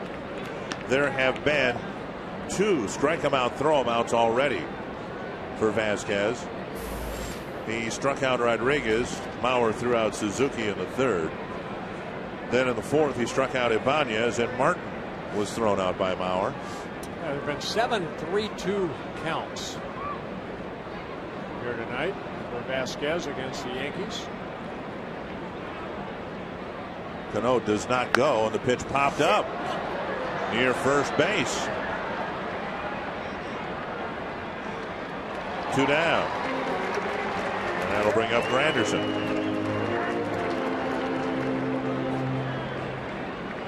Well, they went inside again. Looked like, see where that pitch is, middle in. And Swisher just got underneath it. You can see him almost throw his bat away. A little pitch that he should have hit a little bit better. Vasquez has struck out Granderson twice tonight, and that might be one of the reasons he's left in here, even with Dunsing warmed up.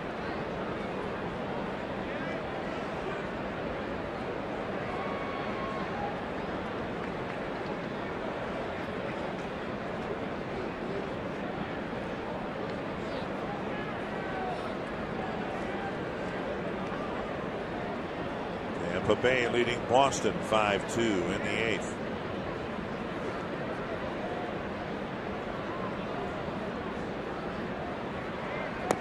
Ball 1.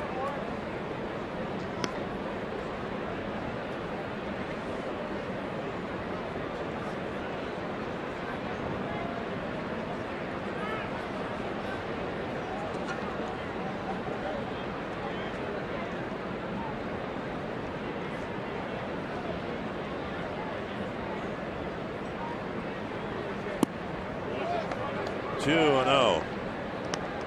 Well, Vasquez down 2-1. Has been dancing around some dangerous counts here in the 6th inning. Dunsing loose.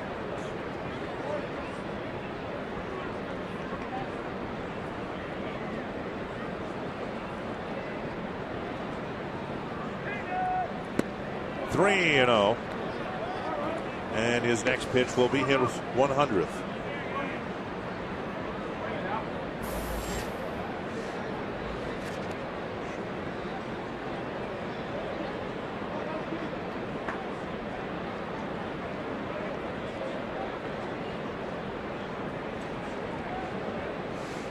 Like Granderson probably green lighted if he gets a pitch to his liking.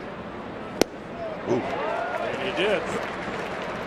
A 3-0 changeup.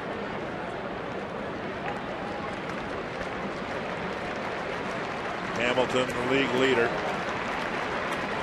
The home run race might go down to the last few games as well.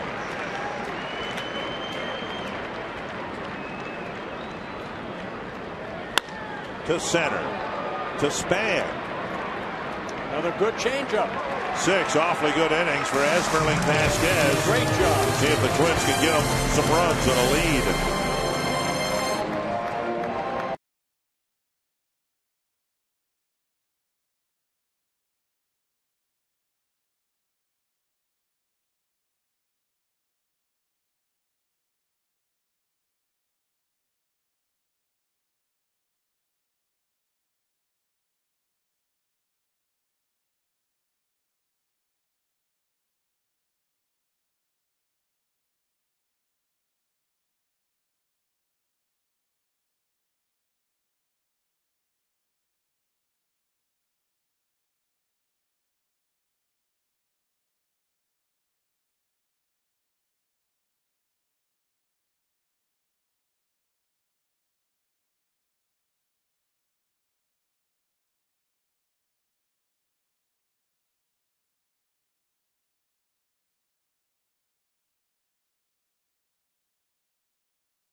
Twins trying to score a couple runs for Esmerling Vasquez. His catcher's done a nice job tonight at the plate and behind the plate. Yeah, a couple hits for Joe Mauer in the ball game. He has scored the only run for the Twins and throwing out a couple runners. Throwing out Suzuki in the 3rd inning and then Russell Martin in the 4th. Couple strike him out, throw him out. Double plays. It'll be Ben Revere leading off the 6th for the Twins. Hughes has pitched well, but he has struck out just 2 batters. In his last start, Phil Hughes struck out 4 batters in 1 inning. Revere takes strike 1. Did you ever do that? No. You never did. All the strikeouts you had, and you must have struck out the side a number of times. Slowly to Jeter. And a nice stretch by Swisher. Revere retired 1 away. Nice play by Jeter right there. Comes charging in and on the run. Have to be able to get something on it. Get the speedy Ben Revere at first base. Mauer is 2 for 2. Miguel Cabrera went 0 for 3. So Mauer right now 4 points behind the leader in the American League batting race. So Cabrera, when we were in Detroit, tied for the lead in home runs, leading in runs batted in, leading in batting. Now Hamilton has the lead in home runs. Cabrera should win the RBI title. And Mauer breathing down his neck in the batting race. And I think you can see why there has not been a Triple Crown winner since 1967. Yeah. It's hard to win all 3. 1 strike to Mauer.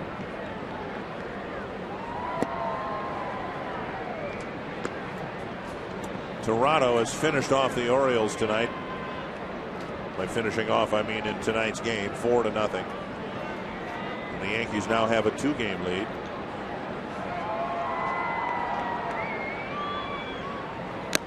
Check swing, but a foul. 1-2.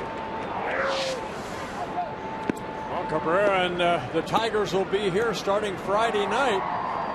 First in hitting, 1 behind Hamilton in home runs, and first in RBIs. 1-2 to Mauer.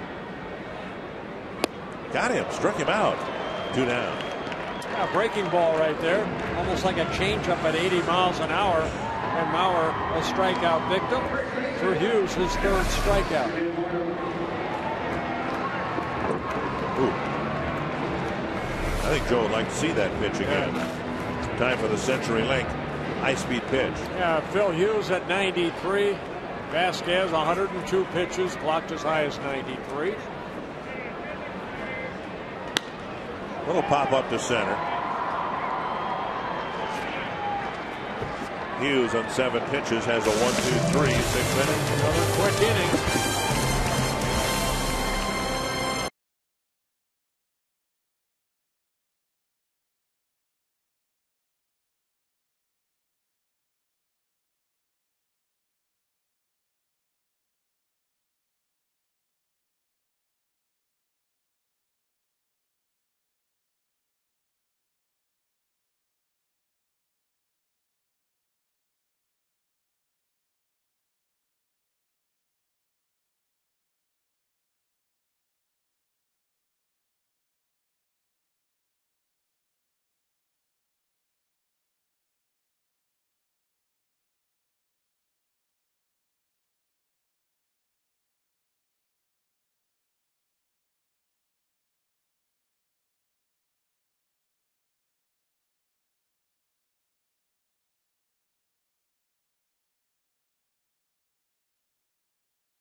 Look like we're going to have a good finish here. Yeah, nothing ball game into the 4th inning. Nick Swisher hitting a 2-run home run, putting the Yankees up 2-0. But in the bottom of the 4th, with a couple out, Chris Parmelee hitting one right down the left field line. That scores Joe Mauer. And that's where we're at, a 2-1 ball game against the Yankees here, top of the 7th inning. Vasquez won't be able to say at season's end that he beat the Yankees. He's out of the game and the Twins are trailing. But he should feel pretty good about what he did here tonight. Yeah, I thought he pitched a great ball game. 102 pitches, 63 for strikes. The only one that hurt him was Nick Swisher, the 2-run home run. Casey Fiend coming into the ball game. He has been outstanding out of that bullpen, making his 32nd relief appearance.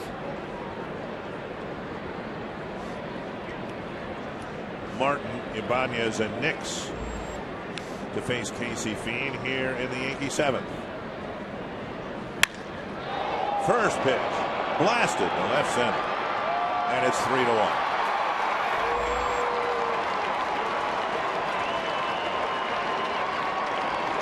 So much for a get-me-over fastball. There's the first home run that Casey Fiend has allowed.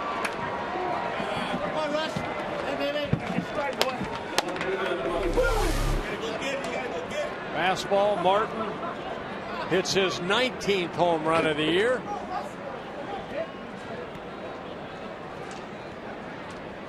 So now Ibanez with the Yankees up 3-1.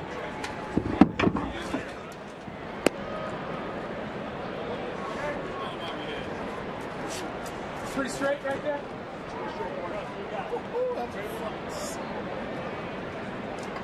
Mark made a nice defensive play last night, tagging out Ryan Doman at the plate. And now a no-doubter. Fiend missing the outside corner, 2-0.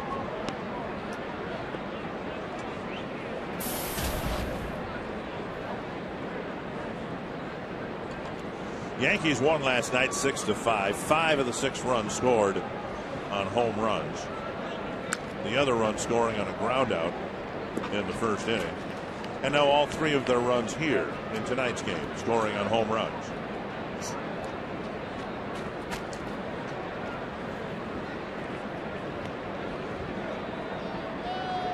2-1 to Ibanez.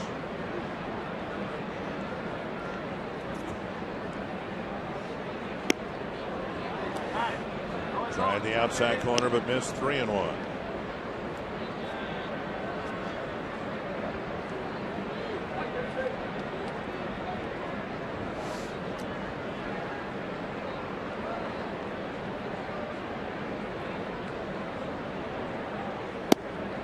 And a called strike, filling the count. That's a home run hitting ball club. I mentioned at the top of the show they scored 58 runs coming into this ball game against the Twins. 29 have accounted because of the home run.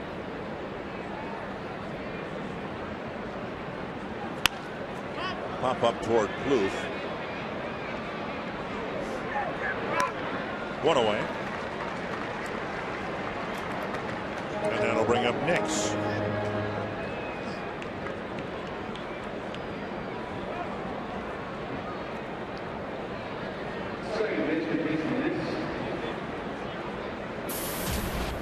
I think for a lot of Twins fans approaching a series like this or an individual game, they imagine how the Twins are going to beat the Yankees. What's going to have to happen for the Twins to beat the Yankees? And I'll bet you for a lot of Twins fans, they think, well, we're going to have to ambush them at the end. It's more likely that they'll do that now with Rivera out of the lineup. And they kind of did a partial job of that last night. Parmalee getting a couple of runs in on a ninth inning triple. There's a drive to left, and Revere glides under it, out number 2. So that's why it's so important to keep the thing within reach. Now Fiend comes in, first pitch, boom, it's 3-1. Now keep it there. You can follow the Twins with MLB.com at @bat12 for your iPhone, iPad, Android, BlackBerry, or Windows Mobile. Get live audio, pitch tracking, video highlights, and much more. Text @bat to 31826 or visit twinsbaseball.com for details. Yeah, this is game 6 between the Twins and the Yankees this year, and the Yankees have out-homered the Twins 15-6. Wow. Which isn't too much of a departure from the overall season disparity between the two teams. I mean, the Yankees are more than out-homering the Twins 2-1. 1-0 to Jeter. 2-0. Pretty good pitch right there, just missing inside.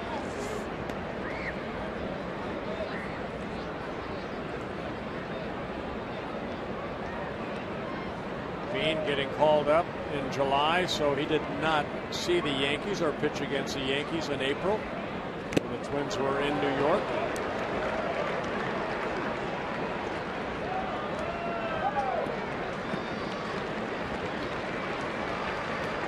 Two and one.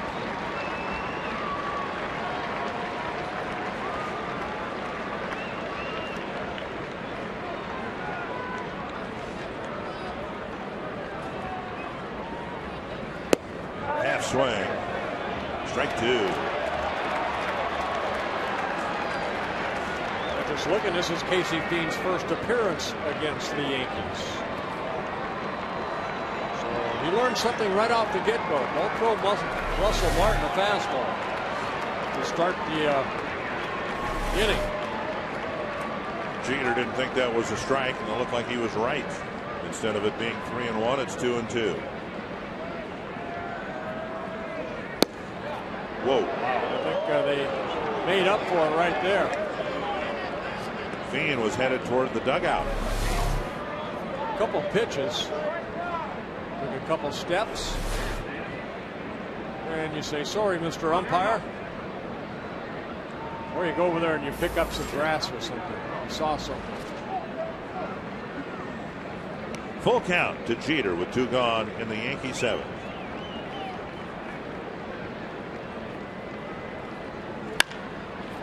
Backhanded by Plouffe. Good throw. A first pitch home run by Russell Martin. And it's 3-1 New York.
Baseball on Fox Sports North is brought to you by McDonald's. Quench your thirst. Get any size soft drink or sweet tea for just $1. And by AT&T, the nation's largest 4G network. AT&T. Rethink possible. Yankees in front 3-1. 2 home runs tonight after 4 last night. Russell Martin teeing off on the first pitch from Casey Fiend, and now the Twins will hit in the bottom of the 7th. Yeah, one thing Phil Hughes have been able to do is get outs, quick outs. He's had an 11-pitch inning, a 10, a 9, and then last inning only 7 pitches to retire the Twins. Right now, 74 pitches. And you do that when you throw a lot of first pitch strikes, as he just did to Domet. 1-1. Domet, Parmalee, and Plouffe here in the Twins 7th.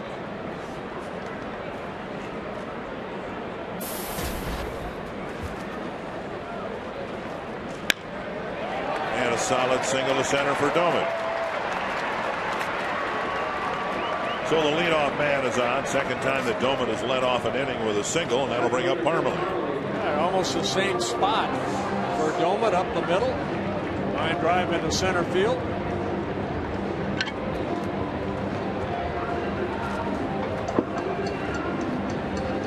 And Parmalee walks up to the sounds of ZZ Top.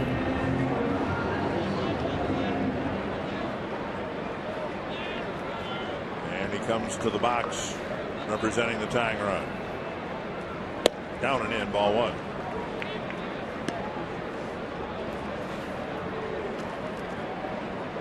You know, his average right now 246, but I think within his hits, his approach at the plate, we can see why he hit 100 points higher in AAA. He uses the whole field. He's got power.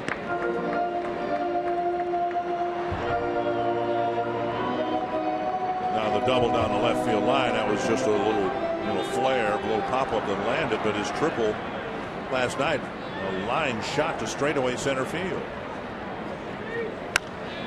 And another foul here, 2-1.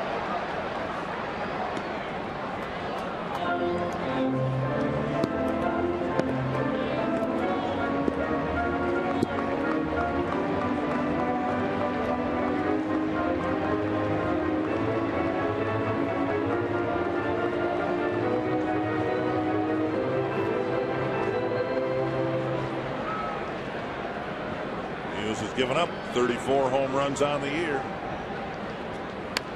And a half swing. Not a good swing by Parmalee. 2-2. One thing Hughes does not do, he does not walk a lot of batters. He's walked 2 or fewer batters in 26 of his 30 starts. He has not walked anybody here tonight. 3 strikeouts.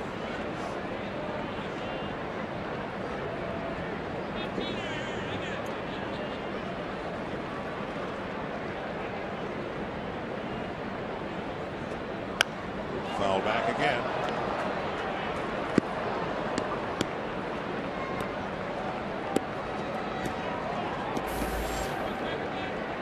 Last night the Twins got singles until the late innings. Floromon's home run, Parmalee's triple, and again here in tonight's game, all singles except for the pop fly double. 3-2. Plouffe on deck.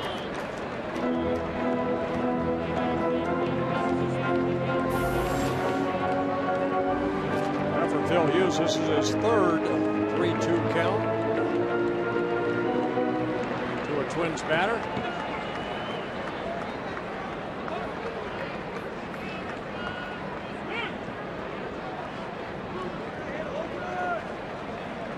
Big spot here for Chris Parmalee.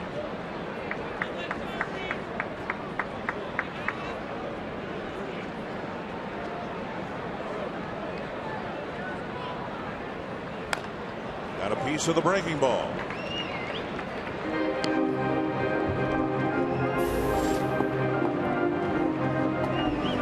Seven pitches so far. Number of pitches it took Hughes to get through the Twins in the 6th inning.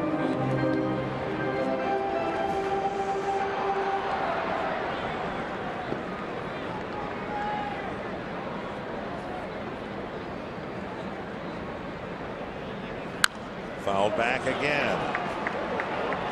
Oh, good at bat hit right here by Parmalee. Parmalee with 5 home runs. He hit 1 here at Target Field back in late June. It's Lou Poche, Kansas City Royals.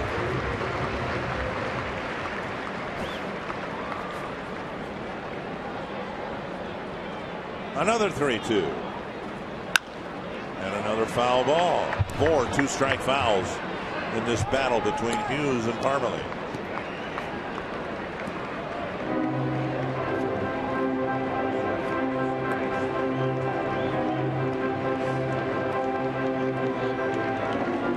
Pitch number 10 in this at bat.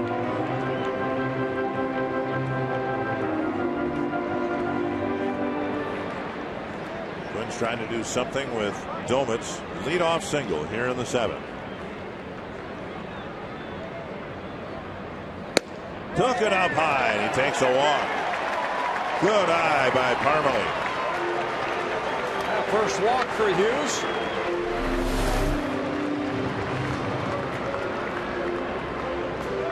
Pitch number 10 high. And now Plouffe. First a meeting on the mound. Quick trip to the mound by all the infielders except Jason Nix. Yeah, the Yankees just started to loosen up a couple guys out in that bullpen. That's probably why the trip. Let those guys get up and throw a little bit without sending out the pitching coach or the manager. Java Chamberlain pitched last night. He's warming up. Boone Logan warming up. So Plouffe has popped the ball up twice tonight. See if he can square one up here.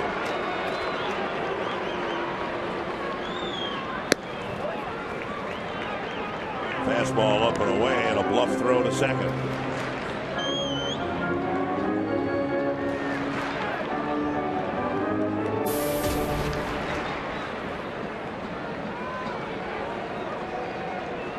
Yankees got a run on the top of the 7th. Now the Twins are trying to answer. Popped up again. Infield fly rules called. Plouffe retired. 1 away. So Plouffe now has popped up to short, to third, and now to second.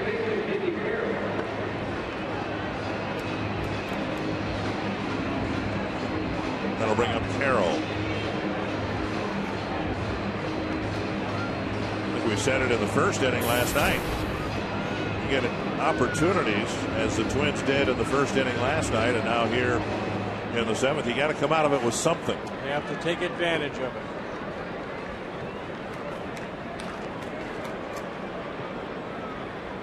Down the middle of strike. Carroll's popped up to Nix and grounded out to the second baseman.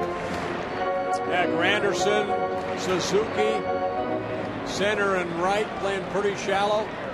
Both of them outstanding arms. High fastball, 2 strikes. That's what we were talking about earlier. So far this inning, 17 pitches. They needed 19 in the second inning. Other than that, he had some very quick innings.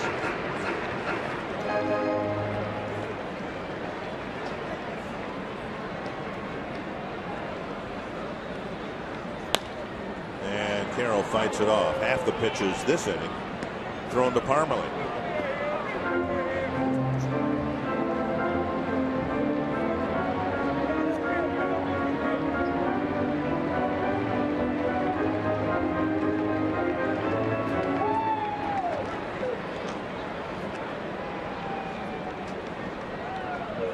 Two strikes to Jamie Carroll. Line foul into the seats.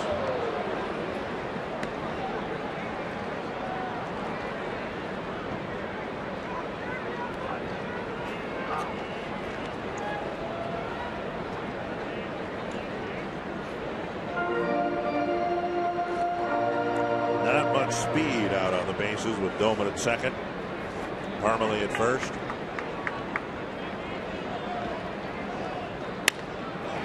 toward the hole. Knocked down by Jeter. That's all he could do with it, but he might have saved a run. It's an infield hit for Carroll, and they're loaded up now with one away. Yeah, Jeter looked like he was shading Carroll a little bit up the middle. Carroll pulled the breaking ball into the hole. Jeter diving for it, knocking it down. See, Ibanez come charging in, and you're right. I don't think, Doman would have stopped in third, but Jeter making sure of that. Well, now here's Florimone, who homered late in the ball game last night, looking to deliver a big hit to the outfield that might tie the game. 0 for 2 tonight, a couple of ground balls. High fastball and a swing and a miss. Ron Gardenhire expressed concern that Florimone's first home run might change his approach at the plate. This would be a good at bat to prove otherwise. 1-1. Went after him 2 fastballs, both at 91.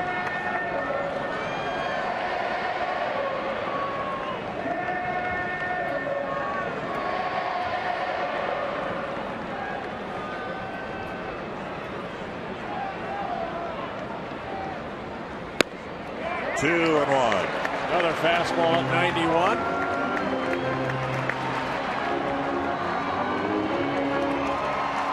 He went after the first one. It looked like it was up out of the strike zone, but he took the next 2.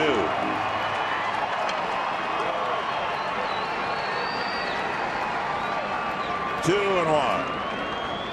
3-1.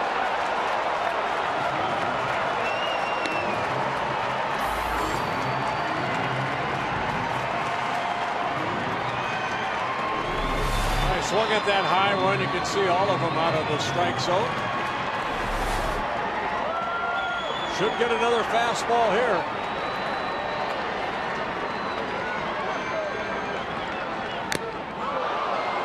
Foul tip, and it's a full count. 5 fastballs. And 5 of them all at 91 miles an hour.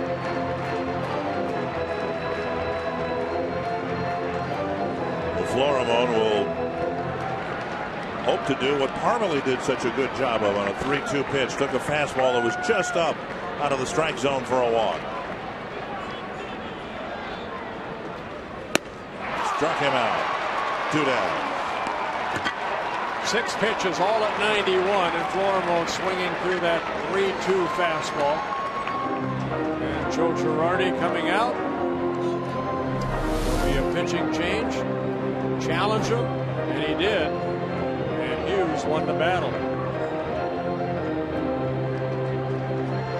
So Phil Hughes will leave the bases full for Boone Logan, who'll come in to face Denard Span.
Something in the the dugout.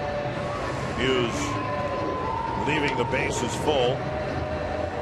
And it'll all come down, at least this threat in the 7th inning will come down to how Boone Logan fares against Denard Span. Yeah, Boone Logan making his 77th relief appearance. That's a career high for Boone Logan. He's worked only 53 2/3 innings in those 76 appearances. 66 strikeouts with 25 walks, 6 intentional. Span got a couple of hits last night, held hitless so far tonight. Has faced Logan 5 times. He's 0 for 4 with a walk.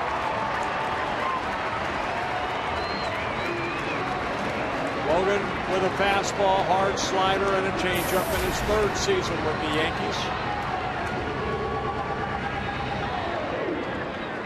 Logan came up with the White Sox, spent some time with the Braves. You see Granderson in center playing way over towards left center field.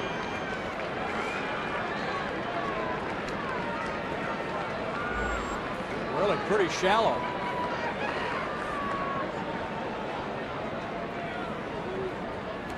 That gets away from Martin.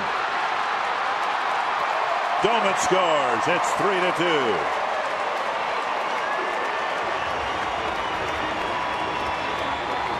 The slider right there that Martin tried to smother, but it ended up getting through him.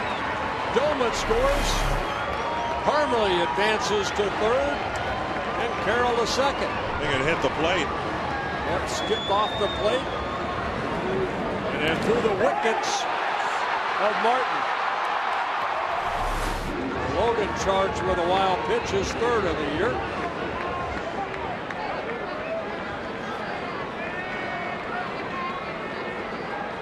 Now a hit to the outfield should give the Twins a lead. 1-0. Half swing, but a called strike.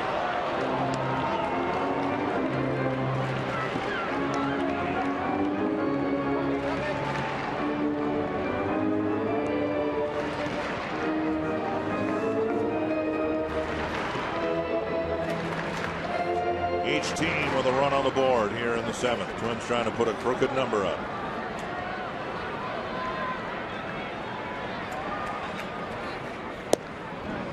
Two and 1.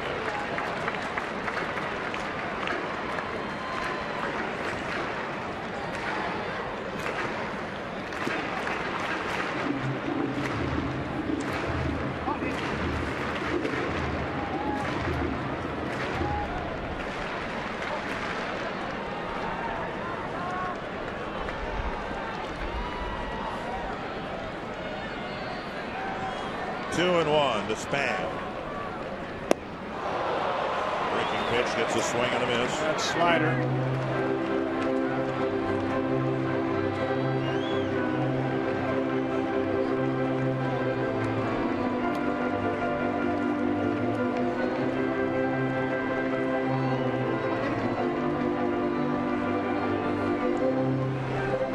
Tying run at 3rd. Go ahead run at 2nd.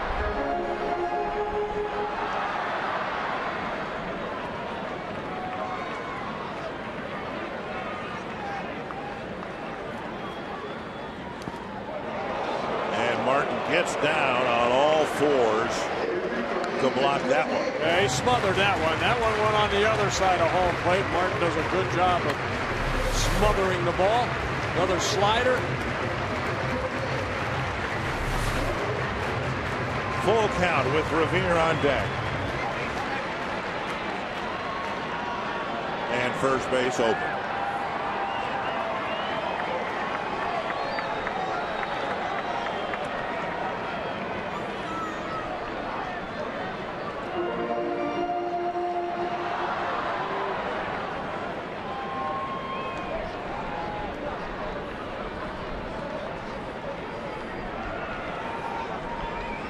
Full count to Span. To right center field. It'll put the Twins in front. Span to 2nd with a double.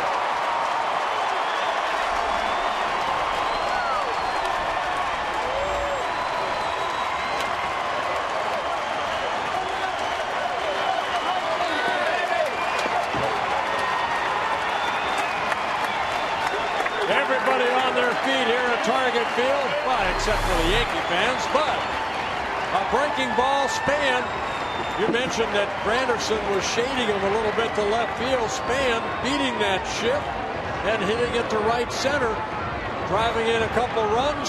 Twins take a 4-3 lead. All 3 runs charged to Phil Hughes. And now Revere. Up and in, ball 1. So in the inherited runner department, not a good night for Boone Logan. He came in, there were 3 on the bases, all 3 have scored.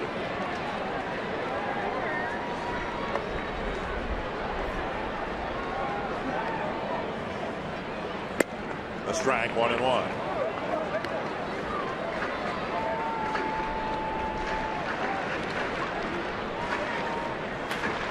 Baltimore has already lost. Forget scoreboard watching. I'm sure the Orioles are watching this game.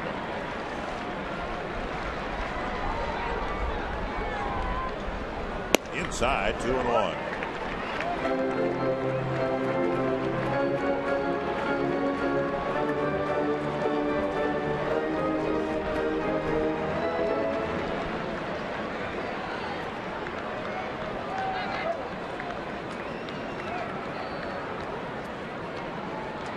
Span and his speed at second base.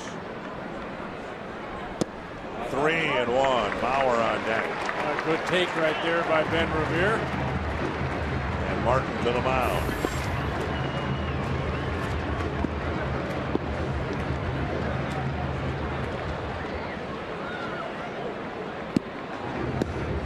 Span came into this ballgame hitting .347 here at Target Field. He just added to that right there. 1 for 4, but it was a big hit.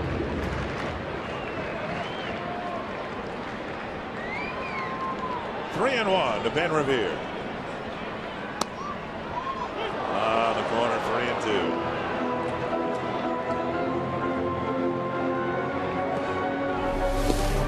Fastball away. Martin sitting away.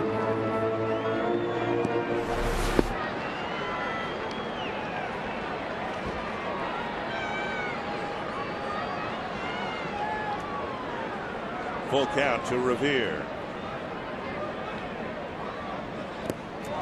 And Revere fills first base. Martin with a nice block there. And it's been a disastrous outing for Boone Logan. It doesn't get any easier. Barry Rothschild, the pitching coach, out to talk to his left-hander.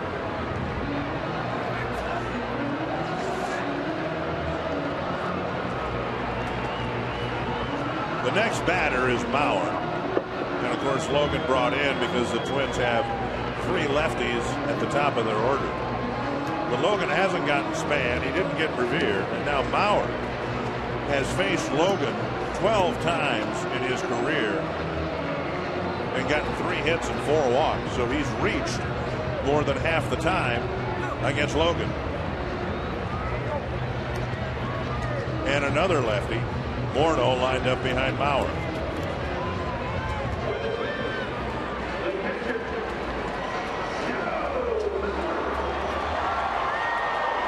Bauer tonight 2 for 3, struck out his last time up, a pair of singles in his first 2 at bats.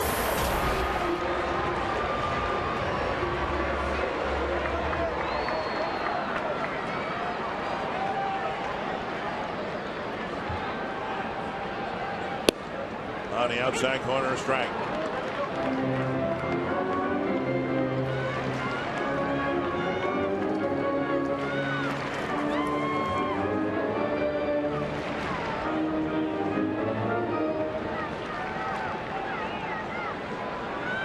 Play Rapata, another lefty warming up.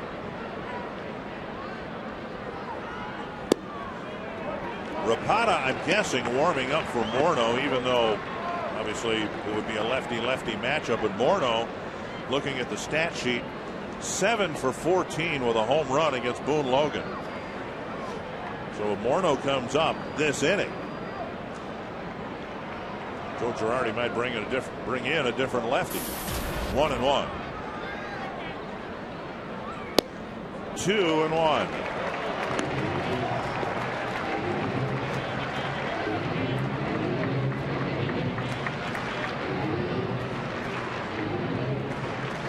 Lauer, the 8th man to bat here in the bottom of the 7th. Good speed on the bases.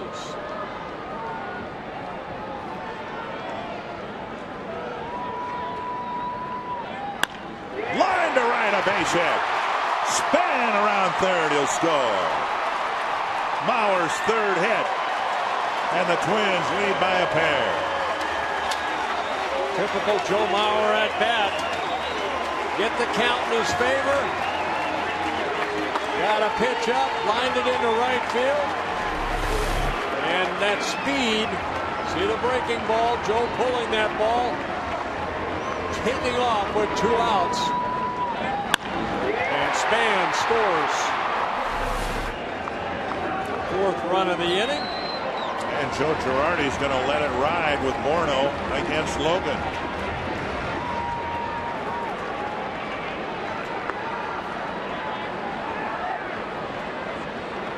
Ninth man to bat.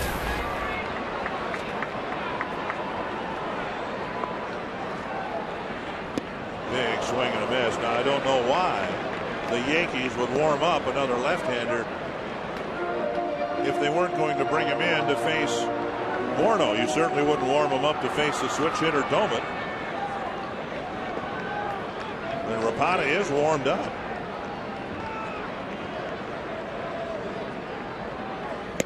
Two strikes to Morneau.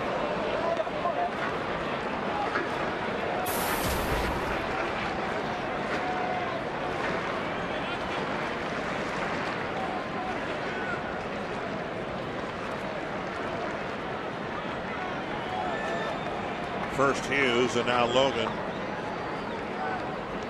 45 pitches with this one delivered here this inning. And Morneau fights it off.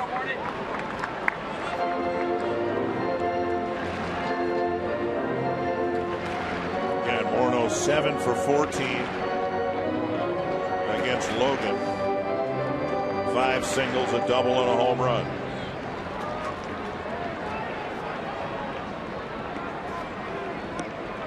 No win tonight for Phil Hughes. 2 strikes. Little pop-up. And Martin makes the catch and crashes into the railing. 9-man bat. 4 of them score. And the Twins entered the inning down by 2. They get out of the inning up by 2.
On a nice play by Russell Martin. Yeah, Martin going after that pop-up right there.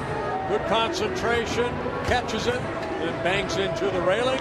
for the final out.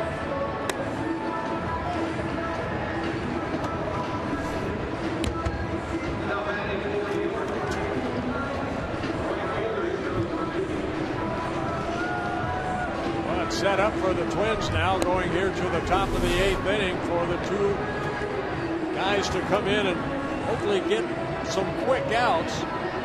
Jared Burton coming in, making his 61st relief appearance. Very good 2.01 ERA. Only 38 hits allowed in 58 1/3 innings for Jared Burton.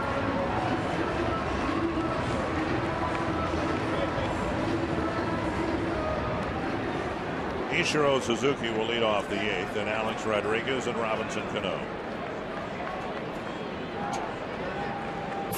Suzuki with a single in 3 trips. Rodriguez 0 for 3. Cano 3 for 3 with 3 singles. Fastball on the outside corner.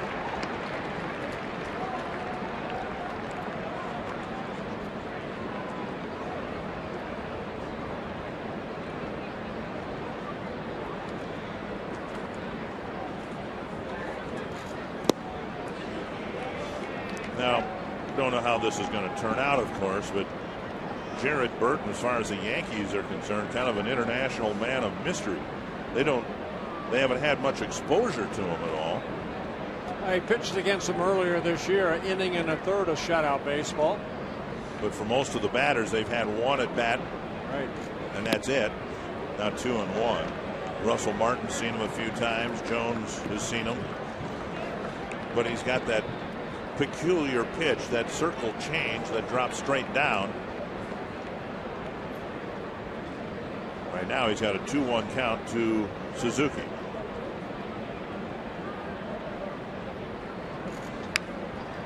Left the pitch up and it's fouled back.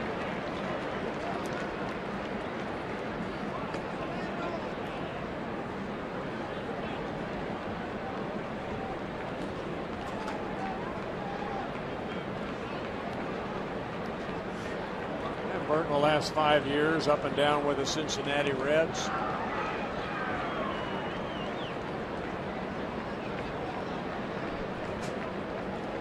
Two and 2 to the leadoff man here in the Yankee 8th. Another one fouled back, and Burton going after him with fastballs.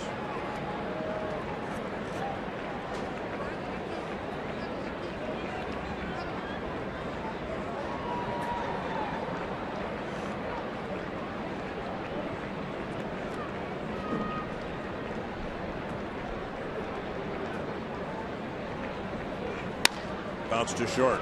Florimo to Morneau, 1 away. Rasmussen College is proud to present Student Days every Wednesday at Target Field. Students can attend the Twins-Yankees game tomorrow at 12:10 and get a standing room only ticket for just $8. Student Day tickets are available beginning at 9 a.m. tomorrow, and there's a limit of 1 ticket per student with a valid ID. For more info, visit twinsbaseball.com or call 800-33-TWINS. Here's Alex Rodriguez. Pop foul, out of play, 1 strike. Tampa Bay beats Boston 5-2. So with the Orioles losing and Oakland right now tied late in the game in Arlington, the Rays might find themselves 2 games out on the wild card. Check swing, but he went 0-2.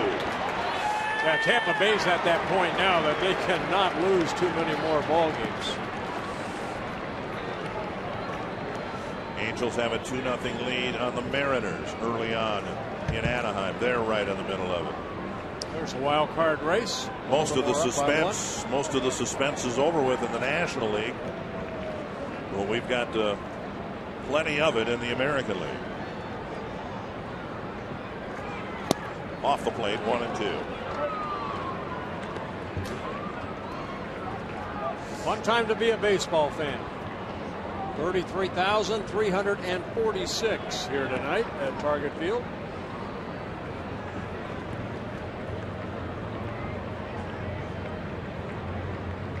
1-2. Got a pitch up, fouled it back. There's enough of that fastball or enough on it to get some foul balls instead of drives to the outfield. He's 93, 94 across the letters. Yeah, then that changeup is not a 70-mile-an-hour changeup. It's like 85, 86, but it has some good bite to it, some good drop. 1-2. Rodriguez has struck out twice. Off his leg. It's that changeup right there at 88 miles an hour.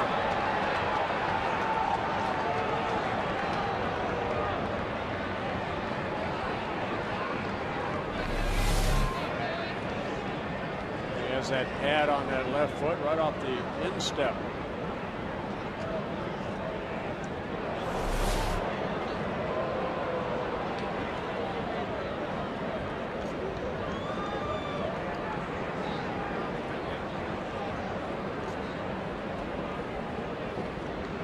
Two to Rodriguez.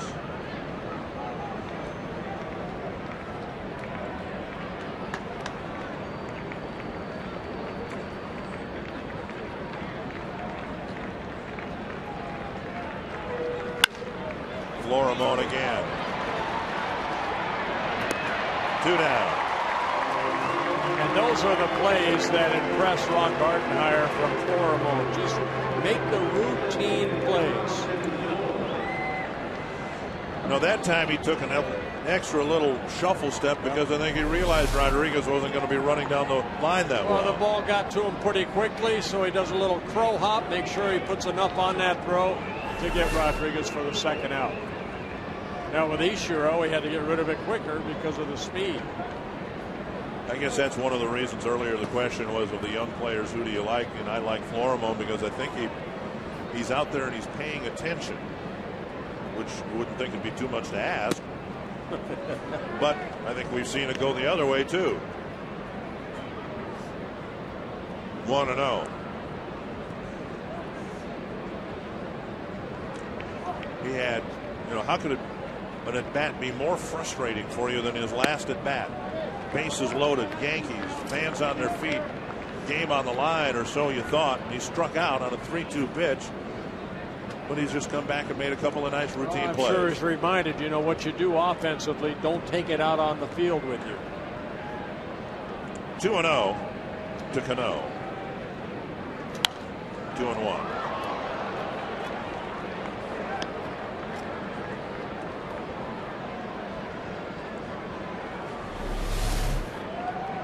Hughes ended up striking him out on a 3-2 pitch. You see, pretty frustrated right there. Turn the page. Yep.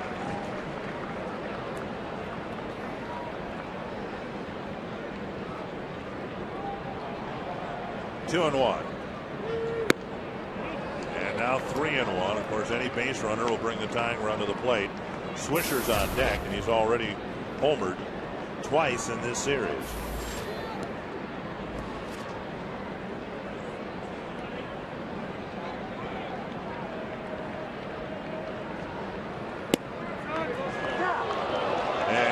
Takes a walk, and here comes Swisher.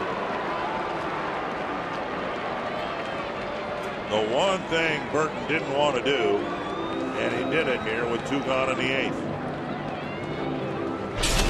Well, in last night's ball game in the first inning with the Yankees up 1-0 already, Nick Swisher hitting a 2-run home run. Yankees took an early 3-0 lead. And here tonight in a tie ball game, 0-0, Swisher hitting a 2-run home run in the 4th inning.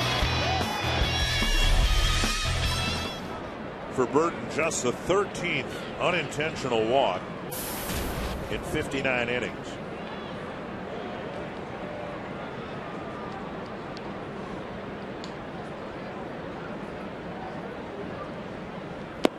Swisher takes down an in ball 1.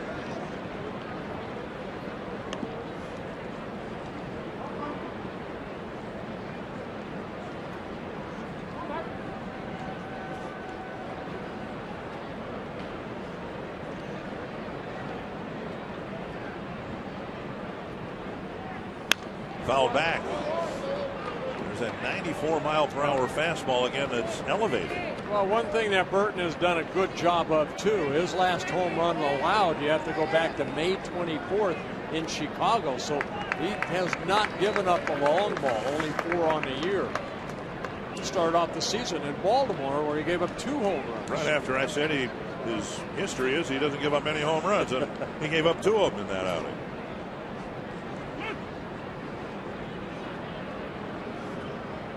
On so many levels, Burton fits the bill for an 8th and 9th inning guy because of what we've just been talking about. Typically doesn't walk people and doesn't give up many home runs. 1-1. 2-1.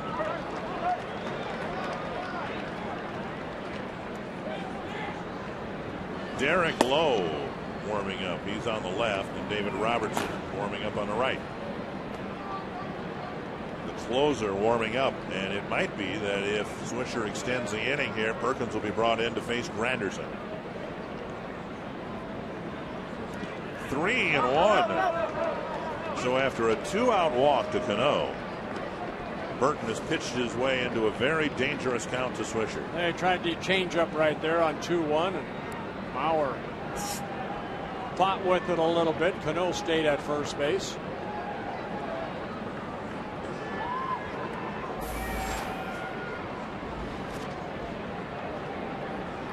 First 2 outs came fairly easily for Burton. 3-1 to Swisher.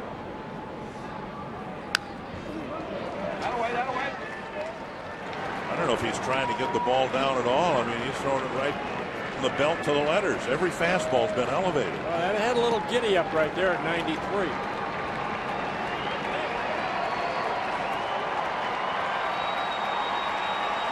We've seen Burton. He likes that changeup. Now just get it over. One of his changeups have been down in this outing.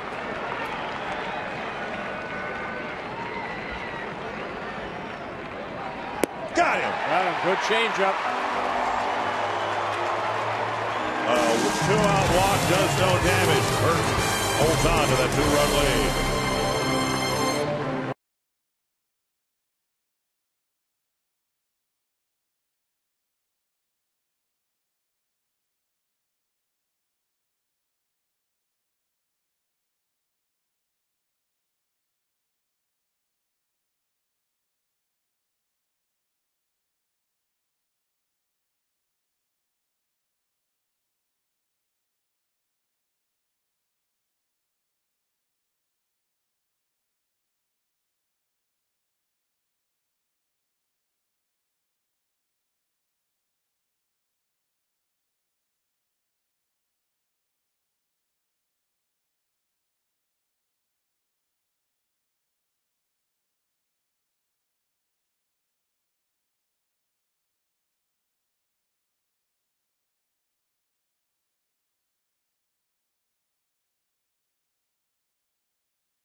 The Twins have a 5-3 lead going to the bottom of the 8th. And what a crowd tonight, over 33,000 here at Target Field, trying to look for the Twins to get the win. Stay with us right after the last pitch for Twins Live, presented by CenturyLink. We'll talk about Esmeralda Vasquez, who turned in a quality start to help his team rally here to take this lead. We'll take you inside the clubhouse and hear from Ron Gardenhire, and you won't want to miss our instructional. Hall of Famer Burt Blyleven and former Twin and Yankee Ron Coomer will teach you how to keep them on and keep them close at first. We saw Andy Pettitte last night, guys. Nobody better in baseball right now than Pettitte. The guys will show you how to do that. More importantly, the Twins are sitting on a big win, and spoiling the Yankees, trying to open up that lead in the East to 2.5. Thank you, Kevin. Ryan Doman leading off the 8th inning for the Twins against Derek Lowe. Yeah, Derek Lowe released by the Cleveland Indians and then signed by the Yankees, making his 14th appearance for the Yankees, all of them out of bullpen now. He made 21 starts for the Indians. Started off the season, remember beating the Twins a couple times? Yeah. Great. Tap to the right side, and the Twins will hit a lot of balls into the ground if Lowe is on. Doman does, one away. Yeah, he pitched his first shutout in 5 years, something like that, against the Twins here at Target Field. Yeah, he was 6-1 at the beginning of the year for the Indians, and they thought, boy, this is a great free agent signing. But it all went south for Derek Lowe. He ended up getting released. Tend to forget this because they plummeted to the bottom of the standings, but the Indians were in first place for 40 days at the beginning of the year, and largely because of Derek Lowe. Chris Parmelee in the middle of that, actually it was towards the beginning of the bat around inning in the 7th. Parmelee had a marvelous plate appearance, took a close pitch on 3-2 to draw a key walk. Yeah, 10 pitch at bat for Parmelee, and finally Phil Hughes walked him. And Plouffe popped up. Carroll with an infield hit. Florimone struck out. Span drove a 2-run double to the gap in right center. Mauer drove in a run with a single, and the Twins opened up a 5-3 lead. There's a strike. Lowe, at 39 years old, came up with the Mariners most of his career with the Boston Red Sox, then the Dodgers, Braves, earlier this year the Indians. 2-2.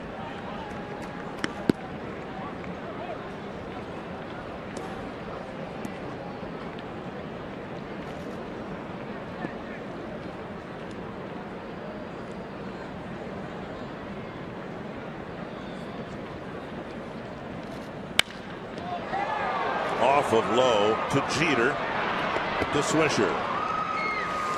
So Lowe took it off the backside, back of the leg, deflecting it to Jeter, who looked like he was in position to field it had it gone through the box. It kind of looked like he just threw his glove behind his back and it deflected off the glove right to Derek Jeter.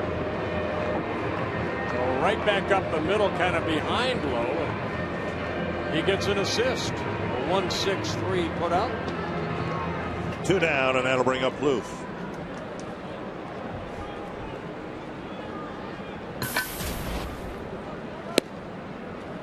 Fastball on the outside corner.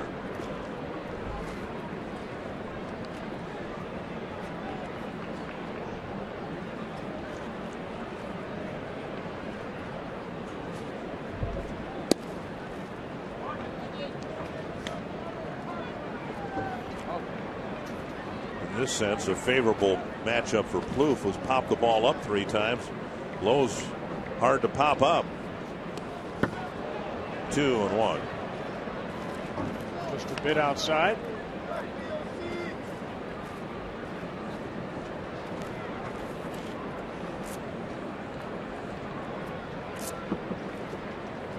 Granderson, Martin, and Ibanez will hit in the 9th. 2-2 to Plouffe. Come on, clearance. Here we go. Come on.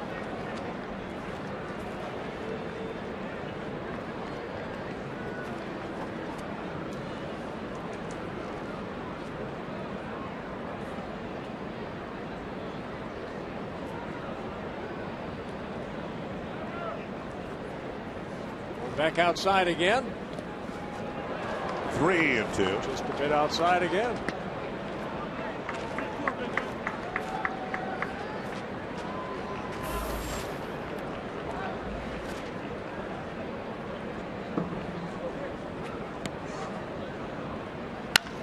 On the ground. Great stop at third by Rodriguez. And he throws him out. Alex Rodriguez with a terrific play to end the 8th inning.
been a fun night. Started on the mound. Esmeralda Vasquez did a wonderful job through 6 innings. I really did. The only mistake was the home run to Swisher, but Swisher had a pretty good pitch down that right field line. Joe Mauer 3 for 4, driven in a run. Average now at 326. And Glenn Perkins coming out, looking for a save. Right now, the Orioles are 2 games back because of their loss at home to Toronto 4-0. Curtis Granderson leading things off against Glenn Perkins. Up and in, ball 1. Perkins looking for his 15th save, making his 67th relief appearance.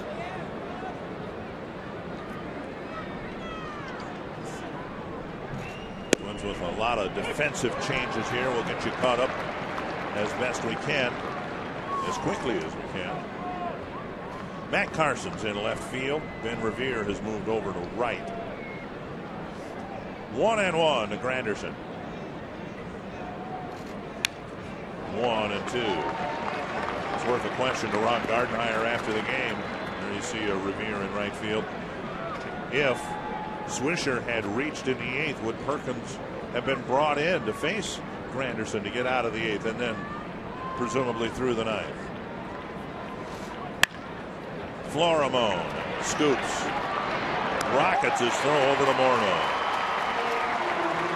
And the Twins shortstop has been kept busy here in the late innings. Again, just make the routine plays, and here tonight he has done a great job of that. Also saw Casilla going to second base. Trevor Plouffe out of the ball game as Jamie Carroll takes over at third.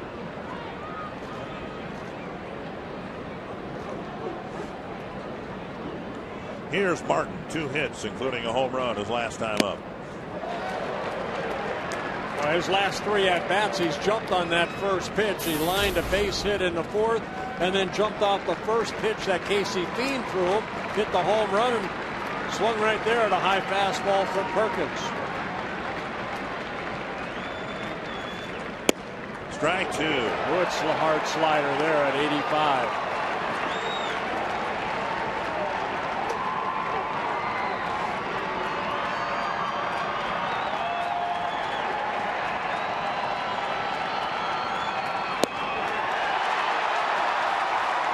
Two down. Back to another slider. This one down and in. And Perkins picks up the second out on a strikeout. After Andrew Jones pinch hitting for Raul Ibanez. With Jason Nix on deck.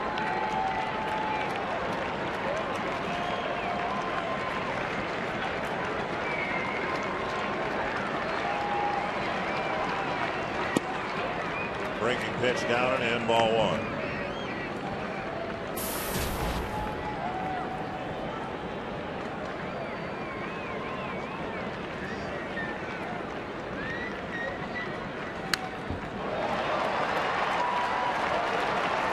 Another high mid-90s fastball. Jones did not get cheated on that swing.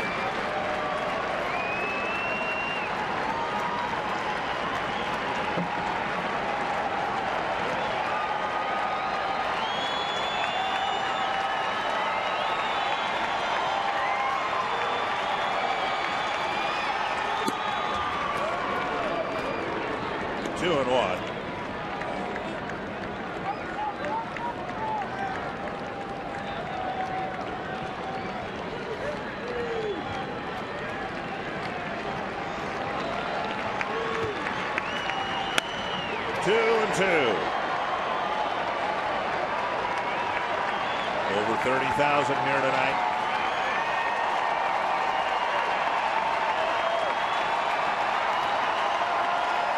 There have been precious few Twins wins against the Yankees here. They got a couple of them in New York back in April.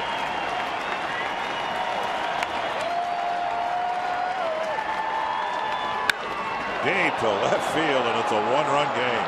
Wow. A 2-2 slider. Jones was waiting for it, and it's 5-4. Yeah, for Jones, his 14th home run of the year.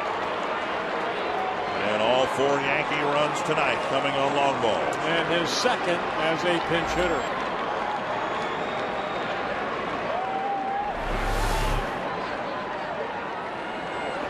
High pitch right there, and Jones tosses it into the left field bleachers. So now Jason Nix with the Yankees still very much alive. Driven foul, 1 strike. Nix has hit the ball in the air 3 times tonight. To short, to right, and to left.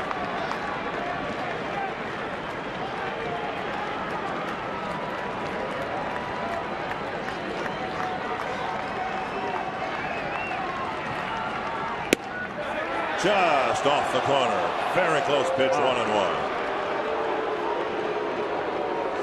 Howard just kind of held that for a second. Yeah.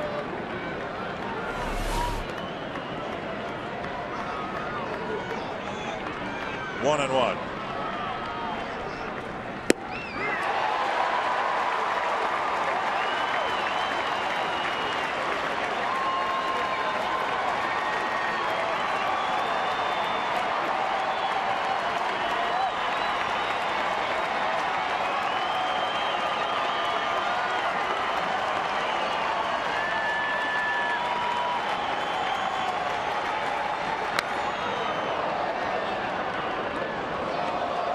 I think the chances of Perkins throwing a slider at this point not very good. Well, unless he throws it down and in, almost the same pitch that struck out Martin. The last one he threw, he left up and left it up.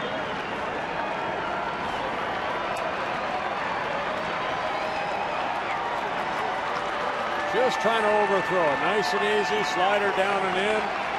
Twins win. Another fastball. We're all at 95.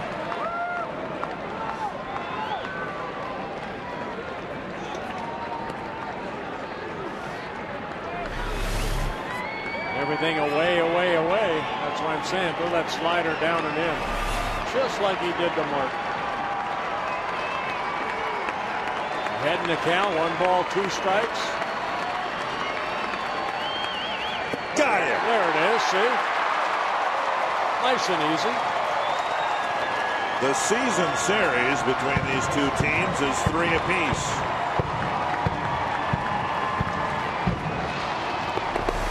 Everything away, and then the hard slider. And Perkins picks up a couple strikeouts. He did give up a home run, but he does pick up the save, and the Twins beat the Yankees here at Target Field. How many times over the years have we, the Twins, had a lead late at Yankee Stadium only to see the Yankees score in the late innings, and the Twins took a page out of the Yankee book? And a great game both at the plate and behind it for Joe Mauer. Yeah, Joe Mauer, Jimmy John's delivery of the game. 3 hits in a ball game. The average up to 326. Driving in a couple runs, also throwing out a couple base stealers. So the Twins, who won a couple games in Detroit against a contending team, pick up a big win here tonight. Anthony LaPanta, fans here standing at the end, being rewarded for their loyalty of the Minnesota Twins with a nice win against the Yankees. An exciting game at Target Field sees the Twins come out on top. We'll show you how the Twins rallied late. Our instructional will show you how a right-hander can keep runners close at first. We'll hear from Gardy next on Twins Live.